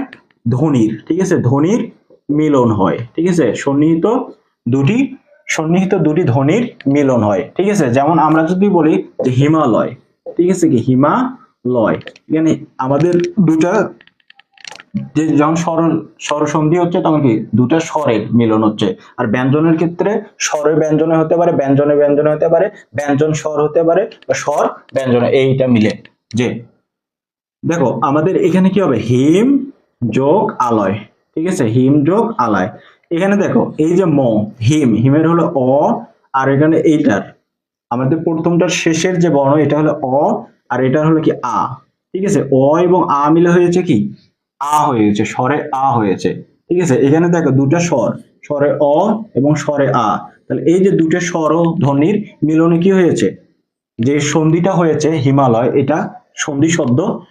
তো এটা এই যে দুটো স্বর ও ধ্বনির, ঠিক আছে, স্বরে অ একটা স্বরধ্বনি, স্বরে আ একটা স্বরধ্বনি, এই দুটোর মিলনে যে সন্ধিটা হয়েছে সেটা কি স্বর স্বর স্বরসন্ধি। ঠিক আছে, আর ব্যঞ্জনের মিল হলে ব্যঞ্জন সন্ধি। তো আমাদের এখান থেকে যে এটা বেসিক গুলো আসলে তোমরা জানো।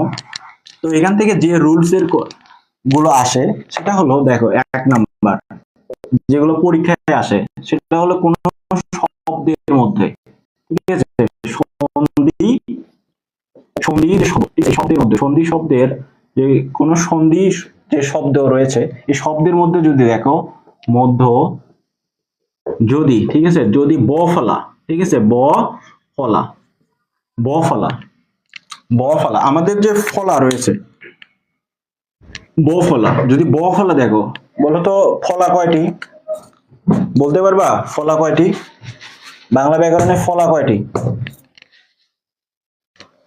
বলো তো? নেট প্রবলেম বলে কে রে, বলো তো। নেট প্রবলেম তো হওয়ার কথা না, বলো তো ফলা কয়টি?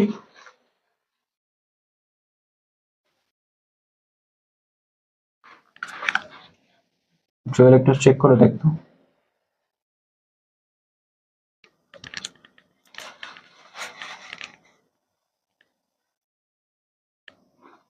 ফলা 6টি, ফলা হলো 6টি, ঠিক আছে, ফলা বাংলা ব্যাকরণে ফলা রয়েছে ভাই, ফলা ফলা রয়েছে হলো 6টি, এখানে পরীক্ষায় আসতে পারে, ফলা হলো 6টি।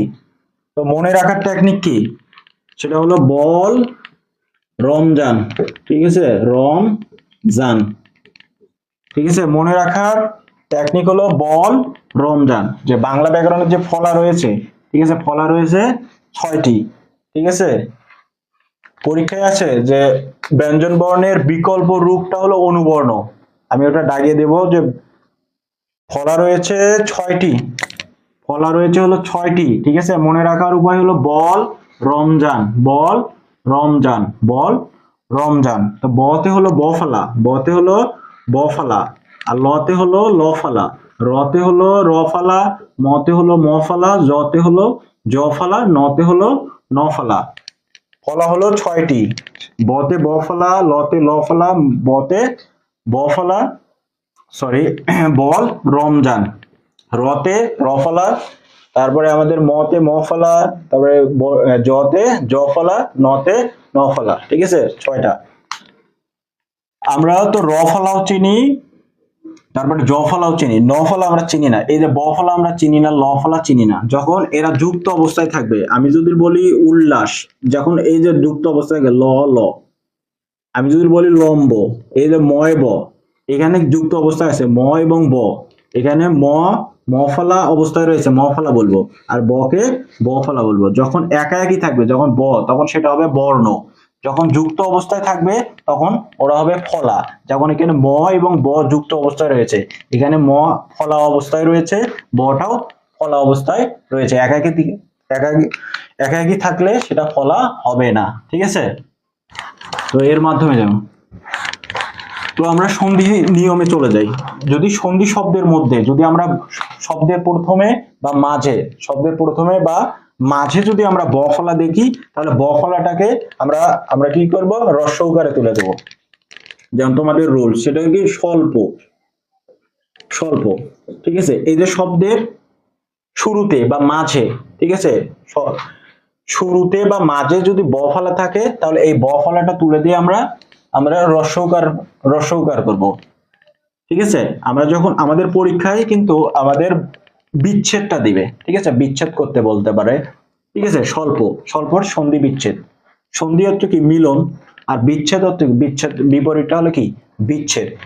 তো এইটা তাহলে আমরা করব হলো কি সুযোগ আমাদের অল্প, ঠিক আছে, সুযোগ অল্প। তো দেখো আমাদের, আমরা বলেছি যে সন্ধিজাত, এটা হলো একটা সন্ধিজাত শব্দ, এখানে যদি ব ফলা, যদি ব ফলা থাকে, সেটা প্রথমে হতে পারে বা মাঝে হতে পারে, মধ্যে হতে পারে। যদি ব ফলা থাকে তাহলে ব ফলাটা তুলে দিয়ে আমরা সেটা হ্রস্ব উকার, ঠিক আছে, কি করব, হ্রস্ব উকার বেনে দেবো। তারপরে তারপরে আমরা কি করব, করব সুযোগ অল্প, এখানে আমাদের কার নেই, যেখানে কার নেই সেখানে কি রয়েছে, স্বরে অ রয়েছে, এই জন্য সুযোগ অল্প। ঠিক আছে, তাহলে এটা একটা রুলস, এখান থেকে তোমাদের পরীক্ষায় একটা দিতে পারে। তারপর স্বল্প, তারপরে চলে আসে হলে যেমন মাঝে দেখুন আমরা দেই যেমন পশুধম, তাহলে পশু এরকম একটা দিলাম। তো এখানে দেখো মাঝে কি রয়েছে, বফলা রয়েছে, মাঝে রয়েছে কি বফলা, তাহলে মাঝে বফলা রয়েছে, তাহলে পূর্বে, তাহলে আমরা বফলাটা তুলে দিয়ে আমরা কি করব, রস্বকার, রস্বকার যেমন বিচ্ছেদ, তাহলে কি পশু, তাহলে বফলাটা তুলে দিয়ে আমরা রস্বকারে পরিণত করব। তাহলে পশু যোগ, এখানে আমাদের কি নাই, কার নেই, কার যেখানে নেই সেখানে আমরা কি নেব, অ নেব, তো পশু যোগ অধম। ঠিক আছে, তাহলে এই যে বফলার নিয়মটা, এখানে পরীক্ষায় বফলার নিয়মটা অনেক গুরুত্বপূর্ণ, এটা একটা। তো দ্বিতীয় নাম্বার রুলস দেখো, দ্বিতীয় নাম্বার যেটা, তো দ্বিতীয় নাম্বার যেটা আসে সেটা হলো যদি জ ফালা দেখো, যে সন্ধিদাত শব্দের মধ্যে যদি যদি জ ফালা থাকে, ঠিক আছে, জ ফালা থাকলে, জ ফালা থাকলে সেটা আমাদের রস্বইকারে পরিণত করব, জ ফালা থাকলে সেটা আমরা রস্বইকারে পরিণত করব। যেমন আমরা যদি বলি ইত্যাদি, ঠিক আছে, ইত্যাদি, ঠিক আছে, তো এখানে কি রয়েছে ভাই, জ ফালা রয়েছে, তো জ ফালাটাকে আমরা কি করব, রস্বইকারে বিচ্ছেদ করার সময় আমরা এই জ ফলাটাকে আমরা রস্বইকার বানাবো। তো এই জন্য আমাদের বিচ্ছেদ করার সময় কি হবে, ইতি, ঠিক আছে, এই জ ফলাটা কি হয়, রস্বইকার হয়, তাহলে ইতি যোগ, আর এখানে আমাদের কার রয়েছে, স্বরে আ রয়েছে, তাহলে স্বরে আ, তাহলে ইতি যোগ আদি। ঠিক আছে, তাহলে সন্ধিদার শব্দের মধ্যে যদি আমরা জ ফলা পাই, তাহলে জ ফলাটাকে আমরা কি করে দেবো, রস্বইকারে পরিণত করে দেবো। তাহলে এই জন্য ইত্যাদি, ইত্যাদির ক্ষেত্রে আমাদের সন্ধি বিচ্ছেদ হবে ইতি যোগ আদি, ইতি যোগ আদি। তারপরে যদি বলা হয় যে যেমন কি ব্যর্থ, ঠিক আছে, ব্যর্থ, তাহলে ব্যর্থর ক্ষেত্রে যদি বলা হয় সন্ধি বিচ্ছেদটা কি, বা প্রত্যেক, প্রত্যেক, তো এটার সন্ধি বিচ্ছেদ, তাহলে এখানে দেখো যে জ ফলা রয়েছে, তাহলে কি রয়েছে, জ ফলা রয়েছে, তো জ ফলার ক্ষেত্রে আমরা কি করব, যেমন প্রত্যেকটা আমরা বলবো কি, তাহলে প্রতি যোগ এক, কারণ কি এখানে দেখো জ ফলাটাকে আমরা কি করব, রস্বইকারে পরিণত করব, রস্বইকারে। তাহলে আমরা জানি যে এই যে ব্যঞ্জন বর্ণের সাথে যদি কার থাকে, তাহলে কারটা থাকে পরে, ঠিক আছে, ব্যঞ্জন বর্ণটা আগে, সবসময় যে কার ব্যঞ্জন বর্ণের সাথে যে এই যে কার গুলো রয়েছে, এগুলো কার, ঠিক আছে, বাংলা যে আমাদের কার রয়েছে কয়টি, 10টি, ঠিক আছে, কার রয়েছে 10টি, এই কার গুলো যে ব্যঞ্জনের সাথে রয়েছে, এই কার গুলো সবসময় কি থাকে, পরে থাকে, পরে থাকে, ঠিক আছে। তাহলে এই যে আমরা, তাহলে জ ফলাকে আমরা কি করব, রস্বইকারে পরিণত করব, তাহলে প্রতি যোগ এক। তারপরে ব্যর্থর ক্ষেত্রে আমরা কি করব, এখানে রয়েছে কি আমাদের জ ফলা রয়েছে, জ ফলাটাকে আমরা কি করব, রস্বইকারে পরিণত করব, তাহলে বি যোগ, আর এখানে আমাদের কি নাই, মানে আমাদের কোনো কার নেই, কার যেখানে নেই সেখানে কি হবে, স্বরে অ নিব, তাহলে অর্থ, বি যোগ অর্থ। ঠিক আছে, এই রুলসটা আসলে বুঝতে পারছো যে জ ফলা থাকলে আমরা যখন সন্ধি বিচ্ছেদ করব তখন তখন আমরা রস্বইকারে পরিণত করব। বুঝতে পারছো এই দুটা রুলস, বলো তো, এটা এই দুটা রুলস বোঝা গেছে কি, একটু জানাও।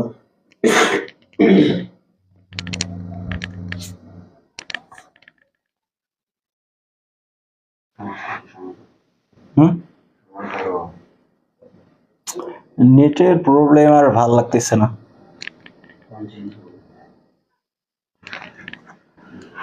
তো আচ্ছা,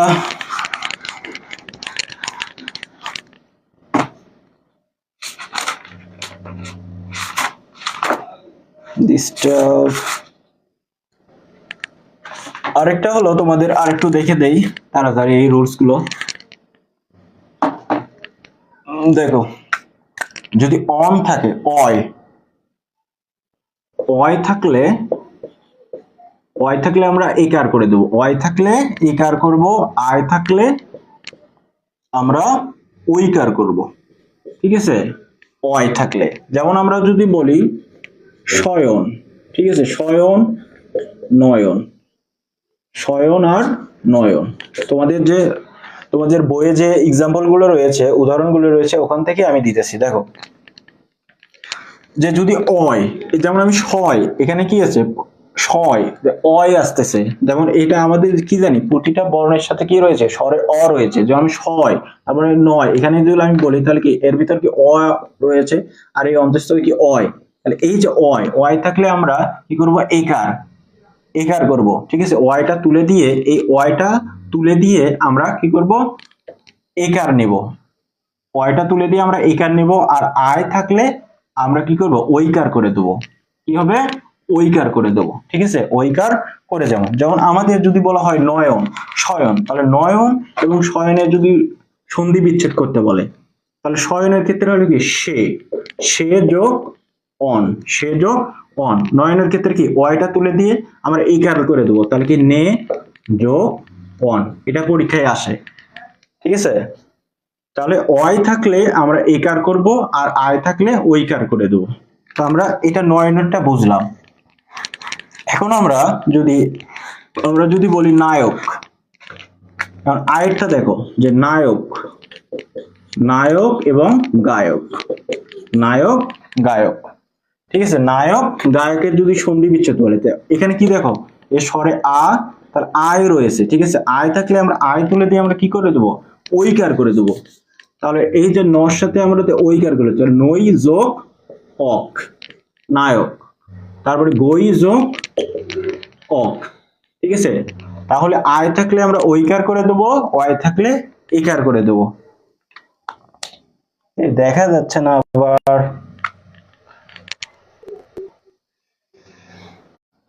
কি রে নেটের সমস্যা,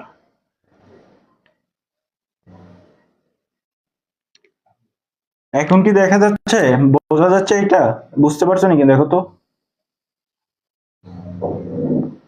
অ এবং আয়, এটা কি বুঝতে পারছো, পরীক্ষায় যে তোমাদের আসে এখান থেকে কিন্তু আসবে,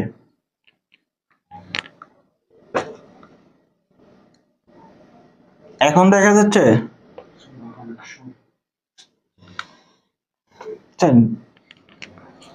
ফোনের ডাটা দিয়েও যদি সমস্যা হয় বুঝতেছি না,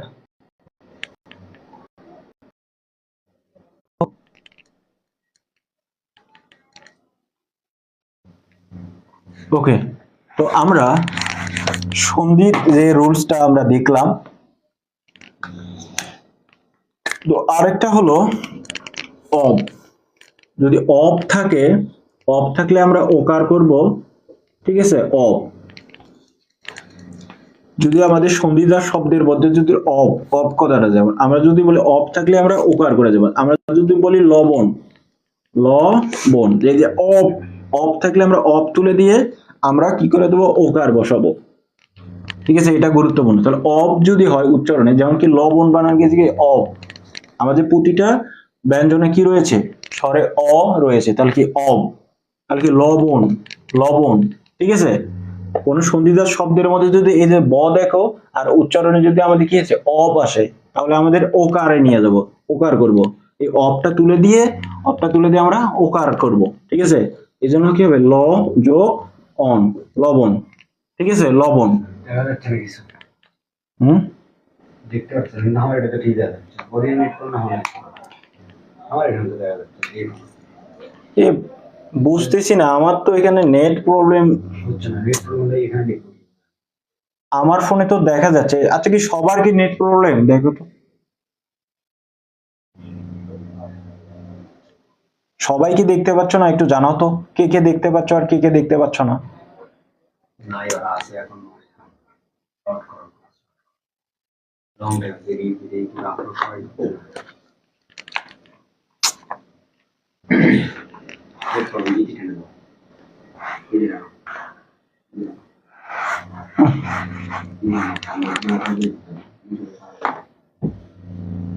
এত নেট প্রবলেম হলে তো ক্লাস নিয়ে তো মজা পাচ্ছি না,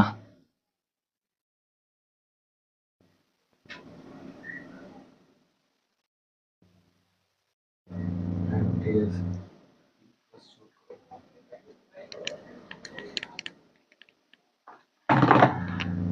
ও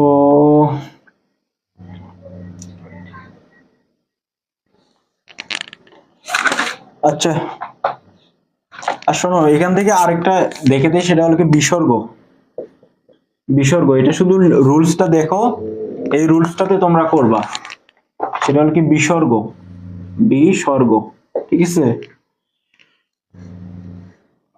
বিসর্গ সন্ধি, তো বিসর্গ সন্ধিটা এটা শুধু একটা রুলস করবা, যেখানে কি বিসর্গ বসবে, এই যে বিসর্গ আসবে, এটার একটা রুলস, সেটা হলো যে তিন সরাও, ঠিক আছে, তিন সরাও। যেখানে তিন সরাও, তিন সরাও বলতেছে এই যে আমাদের হলো দন্তেশ, যে তালুবস্য, দন্তেশ, মূর্ধন্য ষ, তারপরে তোমার হলো র, তারপরে রেফ, তারপরে ওকার, ঠিক আছে। এই তিন সরাওতে বুঝাইতেছে তিনটা স, তালুবস্য, দন্তেশ, মূর্ধন্য ষ, আর রতে হলো র, আর এটা হলো রেফ, আর হলো ওকার। এগুলো যদি আমরা পাই তাহলে এখানে এইগুলো তুলে দিয়ে আমরা কি করব, বিসর্গ, বিসর্গ বসাবো, ঠিক আছে। বিসর্গ সন্ধি, তো বিসর্গ সন্ধির ক্ষেত্রে এই রুলসটা মনে রাখবা যে তিন সরাও, তিন সরাও, তিন সরাও বলতে এই যে তিনটা স, তিনটা স যেখানে পাবো, তিনটা স যেখানে পাবো সেখানে এই স তুলে দিয়ে আমরা বিসর্গ বসাবো, ঠিক আছে। র, র এবং রেপ পাইলে আমরা, র এবং রেপ পাইলে সেখানে আমরা বিসর্গ বসাবো, ওকার বসাবো, ঠিক আছে। আমরা যদি একটা তোমাদের যে বইয়ে যে এক্সাম্পল গুলো রয়েছে ওগুলো একটু দেখবা, যেমন আমার যদি বলা হয় মনোযোগ, ঠিক আছে, মনোযোগ, একটা আমি এক্সাম্পল দিয়েছি, মনোযোগ, এখানে দেখো কি রয়েছে, ওকার রয়েছে, একটা ওকার নেব, যে দুইটা যদি ওকারে আমরা কাজ করি তাহলে আমাদের পরেরটার অর্থ আসবে না, ঠিক আছে। তাহলে এই যে ওকার রয়েছে, তাহলে কি হবে, মনো বিসর্গ, এই যে যোগ, ঠিক আছে, ওকার। তা আমরা বলেছিলাম তিন সরাও, এখানে কি রয়েছে, ওকার রয়েছে, তাহলে এই ওকারটা আমরা তুলে দিয়ে কি করব, বিসর্গ বসাবো, তাহলে মনো বিসর্গ তারপরে কি যোগ, ঠিক আছে। এইরকম করে তোমরা এক্সাম্পল গুলো করবা, যে এই যে তিন সরাও, তাহলে তিনটা স, তারপর সে বয়সনের র, তারপর রেপ এবং ওকার যদি দেখতে পাও সেই জায়গা তুলে দিয়ে তুমি বিসর্গ বসাবা, ঠিক আছে। আর কিছু শব্দ আছে বিদ্যমান, যেমন মনোকষ্ট, বয়সন্ধি, এগুলোতে বিসর্গ আগে থেকেই রয়েছে, এই জন্য এখানে কোনো পরিবর্তন হবে না। আর কিছু সন্ধি রয়েছে স্বরসন্ধি, যেটা হলো কি উচ্চারণটা কি দীর্ঘ করার জন্য বিসর্গ ব্যবহার হয়, এখান থেকে বিসর্গ সন্ধিটা দেখবা।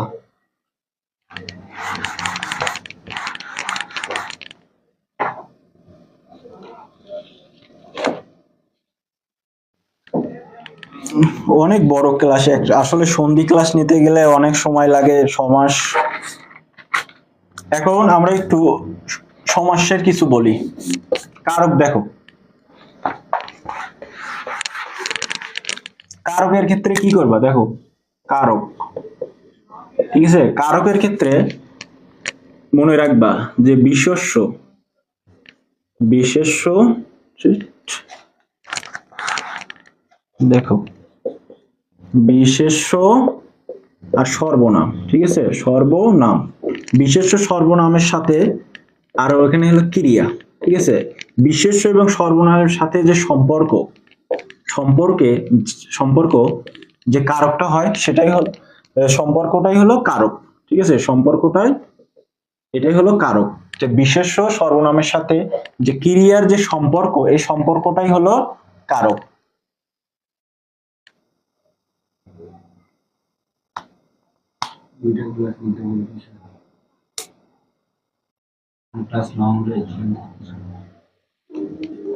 নেটের সমস্যাই তো ভালো লাগতেছে না।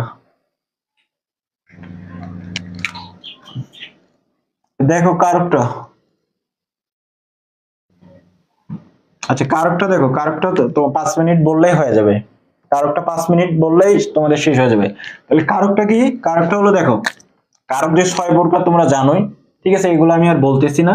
কারক সম্পর্কটা হলো কি, বিশেষ্য এবং সর্বনাম, বিশেষ্য এবং সর্বনাম সাথে ক্রিয়ার যে সম্পর্ক সেটাই হলো কারক, ঠিক আছে।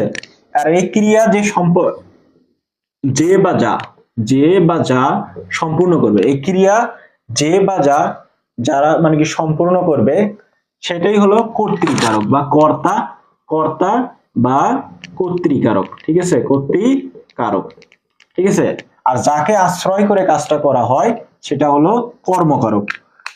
আমরা একটু এক্সাম্পল লিখি, তাহলে আমরা বুঝতে পারবো। দেখো কারকের ক্ষেত্রে তোমাদের বই যাদের যাদের রয়েছে আমরা একটু কারকটা দেখে দিচ্ছি। দেখো তো এখানে রয়েছে যে ক্রিয়া যে সম্পূর্ণ করবে, ঠিক আছে, ক্রিয়া যে সম্পূর্ণ করবে সেটাই হলো কর্তৃকারক। এখানে দেওয়া রয়েছে, দেখো বইয়ে দেওয়া আছে যে আমরা নদীর ঘাট থেকে রিক্সা নিয়েছিলাম। তাহলে আমরা নদীর ঘাট থেকে রিক্সা নিয়েছিলাম। তো এখানে দেখো নদীর ঘাট থেকে রিক্সা নিয়েছিলাম। এই যে দেখো আমরা নদীর, ঠিক আছে, নদীর ঘাট থেকে, ঠিক আছে, ঘাট থেকে নদীর ঘাট থেকে কি নিয়েছিলাম? রিক্সা নিয়েছিলাম।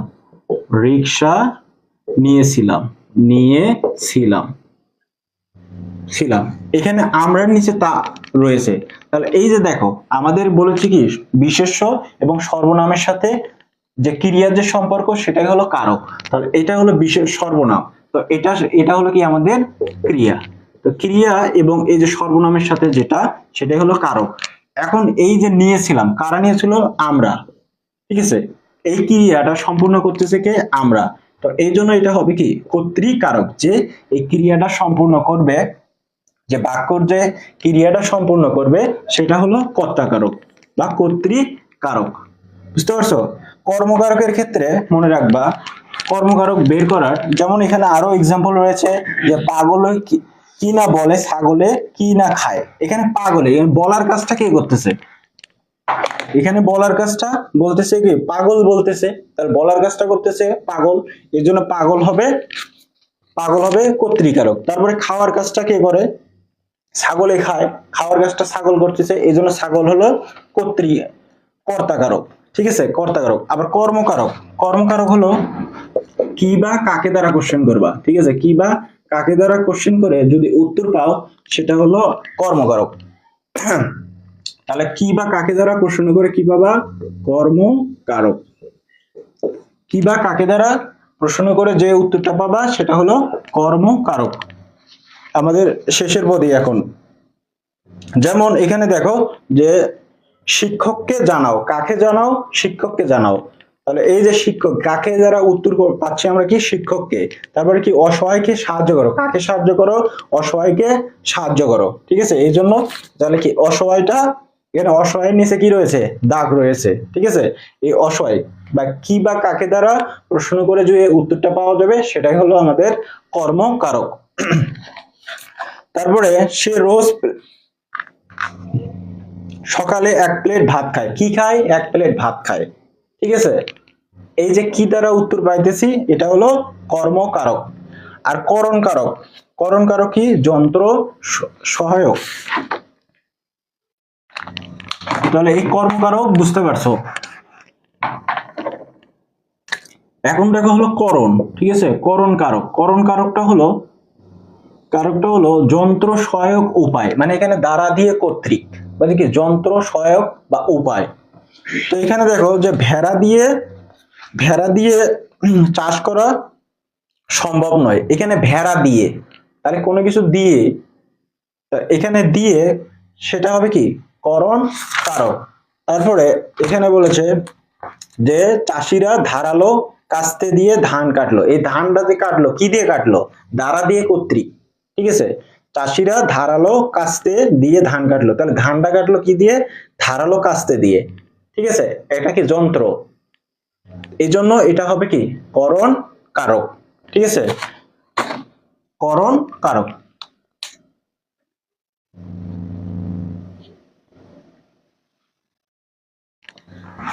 তো আমাদের শেষের পথে আরেকটা হলো কি? অপাদান এবং, ঠিক আছে, অপাদান কারক আর হলো অধিকরণ। আমাদের শেষে এই কারকটা পড়েই আমরা শেষ দিয়ে দেবো। অপাদান কারক আর একটা হলো কি? অধিকরণ কারক। অপাদান হলো অধিকরণ। মনে রাখবা এই অপাদান কারণ হলো মাইনাস আর অধিকরণ হলো প্লাস। অধিকরণ, ঠিক আছে, প্লাস মাইনাস যদি প্লাস সম্পর্ক বোঝায় তাহলে অপাদান কারক, আর যদি প্লাস সম্পর্ক বোঝা গেলে অধিকরণ, আর মাইনাস সম্পর্ক বোঝালে হলো অপাদান কারক। ঠিক আছে, যেমন এখানে দেখো যে ফসল থেকে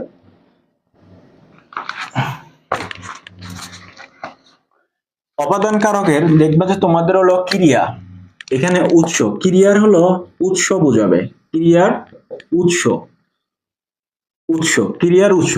এখানে বলছে যে জমি থেকে ফসল পাই। ঠিক আছে, জমি থেকে ফসল, ফসলটা যখন জমিতে ছিল, ঠিক আছে, তখন প্লাস অবস্থায়, ঠিক আছে, তখন হবে অধিকরণ। এই যে জমি থেকে, তাহলে এই যে আমাদের ক্রিয়া পাইটার উৎস, এই যে ফসলটা যে পাই কোথা থেকে, উৎসটা হলো কি জমি, ঠিক আছে। তারপরে এলে কাপটা উঁচু টেবিল থেকে পড়ে ভেঙে গেল, যখন ছিল তখন প্লাস অবস্থায় ছিল, যদি প্লাস এখানে এই টেবিল থেকে কাপটা পড়ে গেল, মাইনাস হয়ে গেল, কি হলো, মাইনাস হয়ে গেল। যে এই যে টেবিলের উপর যে কাপটা যখন ছিল, ঠিক আছে, তখন প্লাস অবস্থায় ছিল, তখন অধিকরণ হতো। তখন এই যে প্লাস, যখন কাপটা টেবিল থেকে পড়ে গেল তখন মাইনাস হয়ে গেল, ঠিক আছে, তখন সেটা হবে কি অপাদান কারক। ঠিক আছে, যেমন মাইনাস সম্পর্ক, যেমন গাছে যখন পাতা, তখন পাতা আছে তখন হবে অধিকরণ। এই যে গাছ থেকে পাতা পড়লো, ঠিক আছে, ছিঁড়ে পড়লো যেটা, তখন কি হলো, বিচ্যুত হয়ে গেল, মাইনাস হয়ে গেল, তখন সেটা হয়ে যাবে কি অপাদান কারক। ঠিক আছে, আর অধিকরণ কারকটা হলো কি প্লাস সম্পর্ক। আর এখানে তোমার একটা স্থান কাল বিষয় বুঝাবে, স্থান কাল বিষয় বুঝাবে। যেমন বাবা বাড়িতে আছেন, একটা এখানে কি বোঝাচ্ছে, স্থান বোঝাচ্ছে, যে বাবা বাড়িতে আছেন, এটা কি স্থান বোঝাচ্ছে। ঠিক আছে, আরেকটা হলো কি বিকাল 5টায় অফিস ছুটি হবে, এখানে কি সময় বোঝাচ্ছে, বিকাল 5টায় অফিস ছুটি হবে, তাহলে বিকাল 5টা এটা কি একটা সময় বোঝাচ্ছে, এটা অধিকরণ কারক। তারপরে কি রাজীব বাংলা ব্যাকরণে ভালো, এখানে কি বোঝাচ্ছে, কোনটাতে ভালো, বাংলা ব্যাকরণে, তাহলে এখানে কি বিষয় বুঝাইতেছে, এজন্য এটা কি হবে অধিকরণ কারক। তারপরে নেক্সট আছে হলো কি সম্বন্ধ কারক। সম্বন্ধ কারক বলতে যে তোমার ক্রিয়ার সাথে যে এখানে আমাদের জানি কি কারকটা হয় যে বিশেষ্য এবং সর্বনামের সাথে যে নাম পদ বা অন্যান্য পদের যে সম্পর্ক, ওটা সেটাই হলো কি এখানে হবে। এখানে তোমার নাম পদ, এবং যেমন একটা উদাহরণ দেই এখানে বুঝতে পারবে যে সম্বন্ধ কারকটা যে বিশেষ্য বা যা সর্বনাম পদটা থাকবে সেটা অন্য পদের সাথে সম্পর্কিত থাকবে, কিন্তু যে ক্রিয়াটা থাকবে বাক্যের, সেই ক্রিয়ার সাথে তোমার কি থাকবে না, পরোক্ষ মানে সম্পর্ক অতটা থাকবে না। যেমন এখানে দেওয়া আছে যে ফুলের, এটাই এই এক্সাম্পলটা দিয়ে আমরা শেষ করে দেবো, যে ফুলের গন্ধে ঘুম আসে না, তাহলে ঘুম আসে না, ঠিক আছে, আসে না।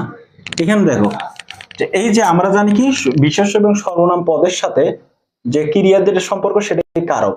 এখানে এই সম্বন্ধ পদের ক্ষেত্রে যে বিশেষ্য এবং যে সর্বনাম যে পদটা রয়েছে ওর সাথে অন্য পদের সম্পর্ক হবে, কিন্তু ক্রিয়ার সাথে পরোক্ষ মানে ওর সাথে প্রত্যক্ষ সম্পর্ক থাকবে না, ঠিক আছে, এই ক্রিয়ার সাথে। যেমন দেখো এখানে ঘুম আসে না, তাহলে ঘুমের সাথে আসে না, এই আসে না হলো কি ক্রিয়া, আসে না এটা হলো কি ক্রিয়া। আর এই ঘুমটা হলো কি আমাদের বিশেষ্য, এটা হলো কি বিশেষ্য পদ। তো এটার সাথে ক্রিয়ার একটা সম্পর্ক রয়েছে, কিন্তু ঘুম আসে না এর সাথে ফুলের কিন্তু সম্পর্ক নাই, ফুলটাও কি আমাদের একটা বিশেষ্য, তাহলে বিশেষ্যর সাথে এর ফুলের গন্ধে ঘুম আসে না, এই ফুলের সাথে এই যে বিশেষ্য পদ মানে সম্পর্ক রয়েছে, এর সাথে ফুলের সাথে ঘুমের সম্পর্ক রয়েছে, কিন্তু এই ফুলের সাথে সম্পর্ক আসে না, কোনো সম্পর্ক নেই, যেটা কি পরোক্ষ একটা সম্পর্ক। ঠিক আছে, এই জন্য এই ফুলের নিচে দাগটা না, এটা হলো কি সম্বন্ধ, মানে এখানে বিশেষ্য বা সর্বনাম সাথে অন্য পদের সম্পর্ক রয়েছে, কিন্তু ক্রিয়ার সাথে প্রত্যক্ষ কোনো সম্পর্ক নাই, যে সমাজটা হচ্ছে সেটাই হলো সম্বন্ধ। এখানে ঘুমের সাথে ফুলের সম্বন্ধ রয়েছে, সম্পর্ক রয়েছে, কিন্তু ক্রিয়ার সাথে সম্পর্ক নেই এই ফুলের, কিন্তু ঘুমের সাথে রয়েছে। ঠিক আছে, সম্বন্ধ, এটা সম্বন্ধ কারক।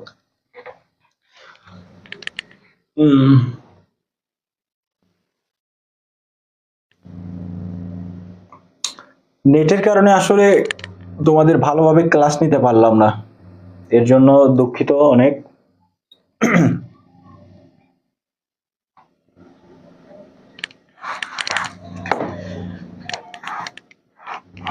শেষ করবো। হুম শেষ করলে কথা বলে কিছু বিশেষ এটুকু কি বুঝতে পারছো তোমরা? একটু বলো তো। আর আমি আর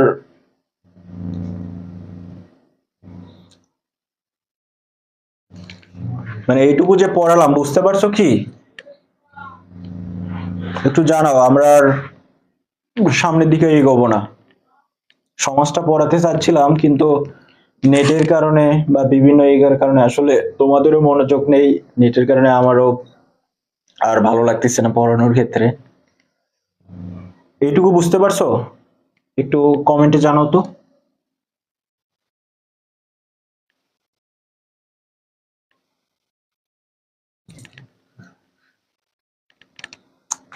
বুঝি না, নেটের ডাটাতে ক্লাস নিতেছি তারপরেও নেটের সমস্যা, বুঝতে পারছো?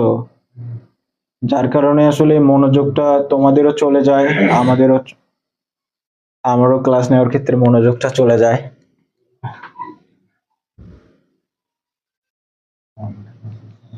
ওকে।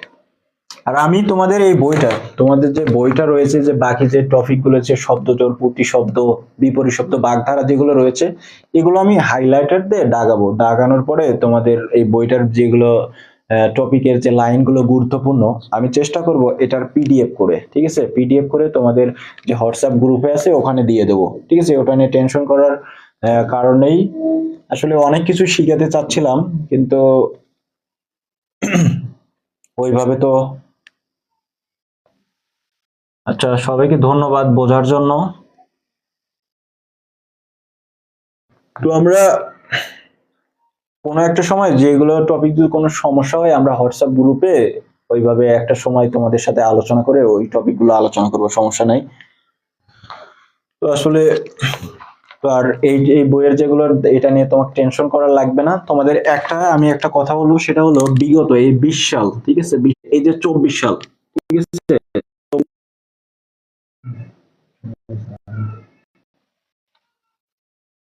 হ্যাঁ দেখো, সেটা হলো এই যে তোমাদের 2020 সাল থেকে 24 সাল পর্যন্ত এই যে 4 বছরের, ঠিক আছে, এই 4 বছরের যে বোর্ড কোশ্চেন গুলো আছে, বোর্ড কোশ্চেন যে নৈর্ব্যক্তিক গুলো আছে, তোমরা এগুলো শেষ দিবা, ঠিক আছে।